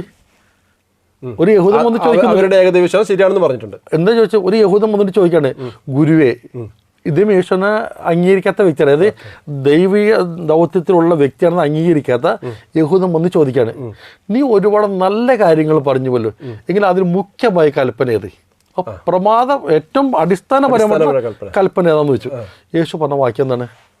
ഇസ്രായേലിലേക്ക് നമ്മുടെ കർത്താവ് ഏക കർത്താവ്, അവനെന്ത് ചെയ്യണം? ആരാധിക്കണം. ഇതേ സമയത്ത് ആ കേട്ട വ്യക്തി എന്താ പറഞ്ഞത്? നന്ന് ഗുരു നന്ന്, അവൻ ഒരുവനല്ലാതെ മറ്റൊരുവനില്ല. ഖുർആൻ പറഞ്ഞ വളരെ കൃത്യം. റസൂലുള്ളാഹി സ്വല്ലല്ലാഹു അലൈഹി വസല്ലം പറഞ്ഞു, അഫ്ദലു മാ ഖുൽതു അന വൻ നബിയ്യൂന ഖൗലു ലാ ഇലാഹ ഇല്ലല്ലാഹ്. ഞാനും എൻ്റെ മുമ്പ് വന്ന എല്ലാ പ്രവാചകന്മാരും ശ്രേഷ്ഠമായി ഒന്നാമതായി പറഞ്ഞ ഒരേ ഒരു കാര്യം ലാ ഇലാഹ ഇല്ലല്ലാഹ്, ഏകനായ ആരാധനക്കർഹനായ അല്ലാഹു അല്ലാതെ ആരുമില്ല, ഏകനായ ഒരു സൃഷ്ടാവ് മാത്രം. അതെ. അപ്പോൾ ഇവിടെ ഈ യേശുവിനെ കൈക്കൊള്ളാത്ത ആ വ്യക്തി എന്താ പറഞ്ഞ? നന്നു ഗുരു നന്ന, അവൻ ഒരുവനല്ലാതെ. യേശുവിന് ആ വാക്യം ഏറ്റവും ശ്രേഷ്ഠമായ വാക്കാന്ന് പറയും. യേശു അതിന് മറുപടി കൊടുത്ത എന്താണ്? അവൻ സ്വർഗരാജ്യത്തിനും ഒട്ടും അകന്നവനല്ല. അതായത് ദൈവാരാധന കൃത്യമായിട്ട് ചെയ്യുന്നവൻ, അതായത് ഏറ്റവും അടിസ്ഥാനം വിശ്വാസം ശരിയാക്കിയാൽ അവൻ സ്വർഗരാജ്യത്തിൽ നിന്ന് അകലുകയില്ല. ഇതെല്ലാം മുസ്ലിങ്ങൾ വിശ്വസിക്കുന്നു. ഇതെല്ലാം കൃത്യമായിട്ട് പറഞ്ഞത്. അപ്പൊ ഈ വിഷയം ചർച്ച ചെയ്യാനായിട്ട് വലിയ സംവാദത്തിന്റെ ആവശ്യമുണ്ടോ എന്ന് മാത്രം ഞാൻ നമ്മുടെ അഹമ്മദ് ദീദാത്തിനെ പോലുള്ള റഹ്മത്തുള്ളാഹ് അദ്ദേഹത്തെ പോലുള്ള ആളുകളുടെയൊക്കെ ഈ ക്രിസ്ത്യാനിയുമായിട്ടുള്ള സംവാദമൊക്കെ ശ്രദ്ധിച്ചപ്പം അതിൽ അദ്ദേഹം നിരന്തരം ചോദിച്ചു ഒരിക്കലും ഉത്തരം കിട്ടാത്തൊരു ചോദ്യമുണ്ട്. ബൈബിളിൽ എവിടെയെങ്കിലും യേശു പറയുന്നതായിട്ട് ഞാൻ ദൈവമാണെന്നോ, ഞാൻ ദൈവത്തിൻ്റെ ആത്മാവുള്ള അല്ലെങ്കിൽ ആ അംശമുള്ളവനാണെന്നോ, അല്ലെങ്കിൽ എന്നെ ആരാധിക്കണമെന്നോ പറയുന്നതായിട്ടൊരു വാചകം കാണിക്കാമോ എന്ന് ചോദിക്കുന്നുണ്ട്. അതെവിടെ ഇല്ല എന്നുള്ളത് പറയാൻ സാധിക്കുന്നില്ല എന്നുള്ളത്. ഇവരതിന് ചെറിയ എന്താ പറയുന്നത്, ഒപ്പിക്കാൻ വേണ്ടി ചില നേരത്തെ പറഞ്ഞതുമായിട്ടുള്ള സൂചനകൾ. ഞാനും പിതാവ് ഒന്നാവുന്നു, എന്നെ കണ്ടവൻ പിതാവിനെ കണ്ടിരിക്കുന്നു എന്ന് പറഞ്ഞ ചില പദങ്ങളൊക്കെ ഉണ്ട്. പിന്നെ ആരാധന നമസ്കരിച്ചു എന്നുള്ള പദങ്ങൾ ഇങ്ങനെയൊക്കെ ഉണ്ട്. ഈ നമസ്കാരം എന്നുള്ള പദത്തിനും ആരാധന എന്ന് മാത്രമല്ല അർത്ഥമുള്ളത്. ആരാധന എന്ന് പറയുമ്പോൾ അതിന് ഒരു പ്രത്യേക തലത്തിൽ വരണം. വെറും ആരാധന മാത്രം വരും. ഇപ്പോൾ നമുക്കറിയാം, നമ്മുടെ നമ്മൾ സ്കൂളിൽ പഠിക്കുന്ന സമയത്ത് നമസ്കരിച്ചു എന്ന് പറയും. ഈ നമസ്കാരം മുസ്ലിങ്ങൾ പള്ളിയിൽ കയറിയ നമസ്കാരമാണോ? ആ നമസ്കാരം ഒരു അധ്യാപനം വരും, ബഹുമാനം കൊടുത്തു എന്നുള്ള അർത്ഥത്തിലേ ഉള്ളൂ. അതേ ഉള്ളൂ എന്ന് പറയുന്ന പോലുള്ള പദങ്ങളൊക്കെ അവിടെ ഉള്ളൂ. അതേപോലെ തന്നെ ഞാനും പിതാവും ഒന്നാകുന്നു എന്ന് പറയുമ്പോൾ അതിന് തൊട്ട് താഴെ ചർച്ചയുണ്ട്. ആ ചർച്ചയിൽ വളരെ കൃത്യമാണ്, ആദർശമാണ്, ദൈവിക ആദർശം പിന്നീടുണ്ട്. ആദർശപരമായിട്ട് ഞങ്ങളുടെ ഒന്നാണ്. എന്നെ കണ്ടൊരു പിതാവിനെ കണ്ടിരിക്കുന്നു എന്ന് പറയുമ്പോൾ ഒരാൾക്ക് ദൈവത്തെ, ഇതേ ചോദ്യം പണ്ട് എൻ്റെ അടുത്ത് കാട്ടാക്കട വെച്ച് ഒരു പാസ്റ്റർ ചോദിച്ചിരുന്നു. യേശു ക്രിസ്തു പറയുന്നുണ്ടല്ലോ, എന്നെ കണ്ടവൻ പിതാവിനെ കണ്ടിരിക്കുന്നു. അവിടെ ചർച്ച തുടങ്ങുന്നത് ഫിലിപ്പോസ് എന്ന് പറയുന്ന വ്യക്തിമുള്ള ചർച്ചയാണ്. അവിടെ ചോദിക്കുകയാണ്, ഞങ്ങൾക്ക് നിന്നെ അല്ല വേണ്ടി, ഞങ്ങൾക്ക് പിതാവിനെ കാണിച്ചു തരണം എന്ന് പറയാണ്. അപ്പം ഞാൻ അന്ന് ആ പാസ്റ്ററോട് അന്ന് ചോദിച്ച ചോദ്യമുണ്ട്, സാറേ എങ്കിൽ ഒരു യഹൂദനിക്ക് ദൈവത്തെ കണ്ണുകൊണ്ട് കാണാൻ പറ്റുമെന്നുള്ള വിശ്വാസം ഉണ്ടോ എന്ന് വെച്ച്. ഉടനെ പാസ്റ്റർ പറഞ്ഞു, ഇല്ല, ഒരിക്കലും അങ്ങനത്തെ ഒരു വിശ്വാസം നമ്മളെപ്പോലെ തന്നെ ഒരു മുസ്ലിങ്ങൾക്ക് അങ്ങനെയുള്ള ദൈവത്തെ കണ്ണുകൊണ്ട് കാണാൻ പറ്റില്ല. അപ്പോൾ പിന്നെ ആ ചോദ്യത്തിന് അർത്ഥം എന്തായിരിക്കും എന്ന് ഞാൻ ചോദിച്ചു. മറുപടി ഞാൻ പറഞ്ഞില്ല, അദ്ദേഹത്തോട് ചോദ്യം ചോദിച്ചോളൂ. അപ്പോൾ അദ്ദേഹം ആലോചിച്ചിട്ട് പറഞ്ഞു, ദൈവിക ആദർശം എന്താണെന്ന്. അപ്പോൾ അതെവിടെ എടുത്താൽ പോരെ? ഞങ്ങൾക്ക് നിന്നെ അല്ല വേണ്ടത്, ദൈവിക ആദർശമാണ് വേണ്ടത്. ഉടനെ യേശു ക്രിസ്തു കൊടുക്കുന്ന മറുപടിയാണ്, അതായത് എന്നെ കണ്ടവൻ പിതാവിനെ കണ്ടിരിക്കുന്നു. അതായത് ഞാൻ പറയുന്ന ആദർശം കണ്ടവൻ ദൈവത്തിലേക്ക് എത്തി എന്നുള്ളത് ആദർശം കണ്ടിരിക്കുന്നു. ഇങ്ങനെ അപ്പം ഞാൻ തൊട്ട് മുന്നേ പറഞ്ഞ പോലെ യേശു ദൈവമാണ് എന്നുള്ള ചർച്ചയ്ക്ക് ഒരു സംവാദത്തിൻ്റെയോ തൃത്വത്തിനൊരു സംവാദത്തിൻ്റെ ആവശ്യമില്ല. 5 മിനിറ്റല്ലേ എടുത്തുള്ളൂ. എന്ന് മാത്രമല്ല, ഞാൻ അവിടെ ശ്രദ്ധിച്ചൊരു കാര്യം, ഇപ്പൊ ബൈബിളിൽ പറയുന്നത് പോലെ തന്നെ കുരിശിലേറ്റാൻ കൊണ്ടുപോകുന്നു അവർ പറയുന്നുണ്ടല്ലോ. അങ്ങനെ കൊണ്ടുപോയാൽ കുരിശിലേറ്റുമ്പോഴപ്പോൾ പറയുന്നുണ്ടല്ലോ, ദൈവമേ ദൈവമേ നീ എന്നെ കൈവിട്ടു. അത് പ്രാർത്ഥിക്കുകയാണ് വേദനിക്കുമ്പോൾ, ഏലി ഏലി ലമ്മ സബക്താനി, ദൈവമേ ദൈവമേ നീ എന്നെ കൈവിട്ടതെന്തേ, കഴിയുമെങ്കിൽ ഈ പാനപാത്രം എന്നിൽ നിന്ന് മാറ്റിയെന്നൊക്കെ പറയുന്നത്. അതാണ് ഞാൻ പറഞ്ഞത്. ഇവിടെയൊക്കെ അവർ നടത്തുന്ന ഒരു ചെറിയ സംഭവം എന്ന് പറയുമ്പോൾ ഇതെല്ലാം മനുഷ്യൻ അവസ്ഥയിലാന്ന് പറയും. അതെങ്ങനെ ദൈവമാണെന്നുള്ള പറയുന്നത്, ദൈവമാണ് ദൈവത്തോട് പ്രാർത്ഥിക്കുക. അതാ പറഞ്ഞോ, ഒരു തേന്, ഈ തേനിൻ്റെ അകത്ത് ഒരേ സമയം അതിന് തേനായിട്ടും വെള്ളമായിട്ടാൽ വിഷമായിട്ടിരിക്കാൻ പറ്റുമോ? പറ്റത്തില്ല. അതെങ്ങനെ ദൈവമാണ് പിന്നെ ദൈവത്തെ പ്രാർത്ഥിക്കേണ്ടതില്ലോ. നമ്മുടെ ഞാൻ മനുഷ്യനായി വന്നു, അതിലും മനുഷ്യത്വം കാണുന്ന പിന്നെ ദൈവമല്ല, പിന്നെ മനുഷ്യത്വത്തിലുള്ളത് മനുഷ്യനാണ്. ദൈവത്തെ നഷ്ടപ്പെട്ടു. ഇനി യേശു പ്രാർത്ഥിക്കാൻ കിടക്കുമ്പോൾ എവിടെ നിൽക്കുന്നത്? സാധാരണ ജനങ്ങളുടെ സ്ഥലത്താണ് യേശു യെരൂശലേം ദേവാലയത്തിൽ കടന്നുകൊണ്ട് പ്രാർത്ഥിക്കുന്നത്. അവിടെ വിശുദ്ധമായിട്ടുള്ള സ്ഥലമുണ്ട്. അത് മഹാപുരോഹിതന്റെ സ്ഥലമാണ്, പിന്നെ പൗരോഹിത്യത്തിന്റെ സ്ഥലമുണ്ട്, സാധാരണക്കാർക്കുള്ള സ്ഥലമുണ്ട്. യെരൂശലേം ദേവാലയത്തിന്റെ അവസ്ഥ പറയുന്നത് അദ്ദേഹം നിൽക്കുന്നത് സാധാരണക്കാരുടെ സ്ഥലത്താണ്. കാരണം യഹൂദന്മാർ അംഗീകരിക്കുന്നില്ലല്ലോ. ഇതാണ് യേശുവിൻ്റെ ചരിത്രം നമുക്ക് ബൈബിളിലൂടെയും അല്ലാതെയും കിട്ടുന്നത്. ഇത് ഞാൻ അതിൽ മനസ്സിലാക്കിയത്, യേശു ക്രിസ്തു, അതായത് പൗലോസിൻ്റെ ആശയം പേറിയ പിൽക്കാലത്തുള്ള ഈ വിജാതീയ സഭ, ആ സഭ എന്തുണ്ട്, അത് ഒരു കാര്യമുണ്ട്, മിത്രാസ് മതത്തിൻ്റെ ഒരു കടന്നുവരവുണ്ട്. അത് വേറെ ഒരുപാട് കടന്നു പോകുന്നുണ്ട്. അതിന് അല്ല, ഈ മിത്രാസ് മതം എന്ന് പറയുന്ന ഇബ്രാഹിം നബിയുടെ കാലഘട്ടത്തിലുണ്ടായിരുന്ന ഈ സൂര്യാരാധകർ, ആ മതം പിന്നെ എന്ത് ചെയ്യുന്നുണ്ട്, ഇതിലോട്ട് കംപ്ലീറ്റ് ഈ വിജാതിയിലോട്ട് ചക്രവർത്തി അതെ കടന്നു വന്നിട്ട് ഇത് മിങ്കിളാവുന്നുണ്ട്. അത് യഥാർത്ഥ വിശ്വാസി സമൂഹം AD 68 അല്ലെങ്കിൽ 70 റോമിൻ്റെ ഒരു അറ്റാക്ക്, ഒരു ആക്രമണം യെരൂശലേമിൽ വരികയും അത് തീർന്നു പോകുന്നുണ്ട്. ഇതിന് ശേഷം ഒരു സംഘമായിട്ടുള്ള ഈ ക്രിസ്തുവിനെ പറ്റി പറയുന്നവർ ഈ പൗലോസിന് ആശയം പേറിയ ഈ വിജാതീയ സംഘമാണ്. അതിലോട്ടാണ് ഈ മിത്രാസ് മതം കംപ്ലീറ്റ് ആയിട്ട് കടന്നു വരുന്നത്. ഈ കടന്നു വന്ന ആ സംഘമുണ്ടല്ലോ, ആ പണ്ഡിതന്മാർക്ക് പിന്നീട് ആശയം വരികയാണ്, ക്രിസ്തു നമ്മുടെ പാപത്തിന് വേണ്ടി മരിച്ചു, നമ്മളെ രക്ഷിച്ചെങ്കിൽ അത് സാധാരണ മനുഷ്യനായാൽ പോരാ, അത് ദൈവമാണ്. നല്ല ചർച്ചകൾ വരുന്നുണ്ട്. അത് വലിയ ചർച്ചയുടെ വിഷയമാണ്. അവിടെ മുതലാണ് പിന്നെ ക്രിസ്തുവിൻ്റെ ദൈവത്വം ചർച്ച വരുന്നത്. അതുകൊണ്ട് ആ കാലഘട്ടം മുതലേ ചർച്ചകൾ വേറെ ഉണ്ട്. ഇന്ന് കാണല്ലോ, ഇന്നിപ്പോൾ ക്രിസ്തു യേശു ദൈവമാണെന്ന് പറഞ്ഞ എത്രയോ വിശ്വാസങ്ങൾ, വണ്ണസ് ഉണ്ട്, തൃത്വവാദികളുണ്ട്, യേശു നമുക്ക് അങ്ങനെ പല വ്യത്യസ്തങ്ങളായിട്ട് നിൽക്കുകയാണ്. ഇതിൻ്റെ ഇടയിൽ തന്നെ യേശു ദൈവമല്ല എന്ന് വാദിക്കുന്ന യഹോവ സാക്ഷികളുണ്ട്. ഇങ്ങനെ വ്യത്യസ്തങ്ങളാണ്. എന്നാൽ ഇസ്ലാമിൻ്റെ അകത്ത് കടന്ന് നമ്മൾ ചിന്തിച്ചു നോക്കിയേ, ദൈവമാരാ ചർച്ചയുണ്ട? പ്രശ്നം ആർക്കും ചർച്ചയില്ലാത്തൊരു ടോപ്പിക്കാണത്. മുഹമ്മദ് നബി പ്രവാചകനാണോ? അതിനും ചർച്ചയില്ലാത്ത. ഈ രണ്ട് കാര്യം ഉറപ്പിച്ചാണ് ഇസ്ലാമിന്റെ അടിസ്ഥാനം അതാണ്, ലാ ഇലാഹ ഇല്ലല്ലാഹ് മുഹമ്മദ് റസൂലുള്ളാഹ്. അവിടെ വിഷയമില്ല. ഇത് കണ്ട പിന്നെ അടുത്ത ചർച്ചയിലോട്ടുള്ളൂ. അതെ അതെ, ഇവർക്ക് അങ്ങനെ. അപ്പോൾ അടിസ്ഥാന വിഷയത്തിൽ പോലും ഇവർക്കുന്നുണ്ട്. അപ്പോൾ ഇതാണ് ഈ ചർച്ച. ഞാൻ ജനങ്ങൾക്കൊരു മെസ്സേജായിട്ട് നൽകാൻ വേണ്ടി ഇരുന്നതും. ജിൻഡോ എന്ന് പറഞ്ഞാൽ അറിയാം, സാധാരണ ഒരു ക്രൈസ്തവരായിട്ടുള്ള സുവിശേഷകർ ഇത് ചർച്ച പരസ്യമായിട്ട് ചെയ്യാൻ ആഗ്രഹിക്കാത്തൊരു വിഷയമാണത്. ഇപ്പോൾ നമ്മുടെ മുഹമ്മദ് ഈസ സാഹിബിൻ്റെ പല വീഡിയോകളും കണ്ടറിയാം. ഈ വിഷയം ചോദിച്ചാൽ കഴിഞ്ഞാൽ ഇവർക്ക് ആർക്കും എന്തെങ്കിലും ഒരു മറുപടി ഇല്ലാതെ മാറി നിൽക്കുന്നൊരവസ്ഥയാണ്. കാരണം എന്താണ്, ഇതിനൊരു മറുപടി പറഞ്ഞ് ഇവർക്ക് സ്ഥാപിക്കുവാൻ ഇവരെ കൊണ്ടും കഴിയില്ല, സാധിക്കില്ലെന്ന് ഇവർക്കറിയാം. എനിക്ക് തോന്നുന്നു ഏകദേശം ഒരു 12 വർഷത്തോളം ആയിട്ടുണ്ടാവണം മുഹമ്മദ് ഈസ സാഹിബിൻ്റെ ക്രിസ്തു മാർഗം യാഥാർത്ഥ്യം എന്ന പുസ്തകം ഇറങ്ങിയിട്ട്. അത് ഇതാണ് മെയിൻ കണ്ടന്റ്. അത് ഇന്നും അങ്ങനെ തന്നെ അതിനെ റദ്ദ് ചെയ്യാൻ ആർക്കും സാധിച്ചില്ല. ഇല്ല, ഒരു മറുപടി ആയിട്ട് ഇവർക്ക് ആർക്കും കഴിഞ്ഞിട്ടില്ല എന്നുള്ളതാണ്. അല്ല, ഞാൻ മനസ്സിലാക്കുന്നത് ഇപ്പം ഇവിടെ വന്ന ജിൻഡോ എന്ന് പറഞ്ഞാൽ അങ്ങനെ ഒരു എന്താ പറയുക, പ്രത്യേകിച്ചൊരു കുടില ചിന്താഗതിയൊന്നും ഇല്ലാത്ത സ്ട്രൈറ്റ് ആയിട്ടുള്ള ആളാണ്. അല്ലെങ്കിൽ അങ്ങനെ ഈ പറഞ്ഞ പോലെ എന്തെങ്കിലുമൊക്കെ ഉണ്ടെങ്കിൽ പുള്ളി അതൊക്കെ മാറ്റി വെച്ചു. പക്ഷേ പുള്ളി വളരെ ഓപ്പണായിട്ട് ചർച്ച ചെയ്യാൻ വന്നു. നമ്മൾ വളരെ സ്നേഹത്തോടു കൂടി അദ്ദേഹം ചർച്ച ചെയ്തു. അദ്ദേഹത്തിന് പറയാനുള്ളത് മുഴുവൻ പറയാനുള്ള അവസരങ്ങൾ കൊടുത്തു.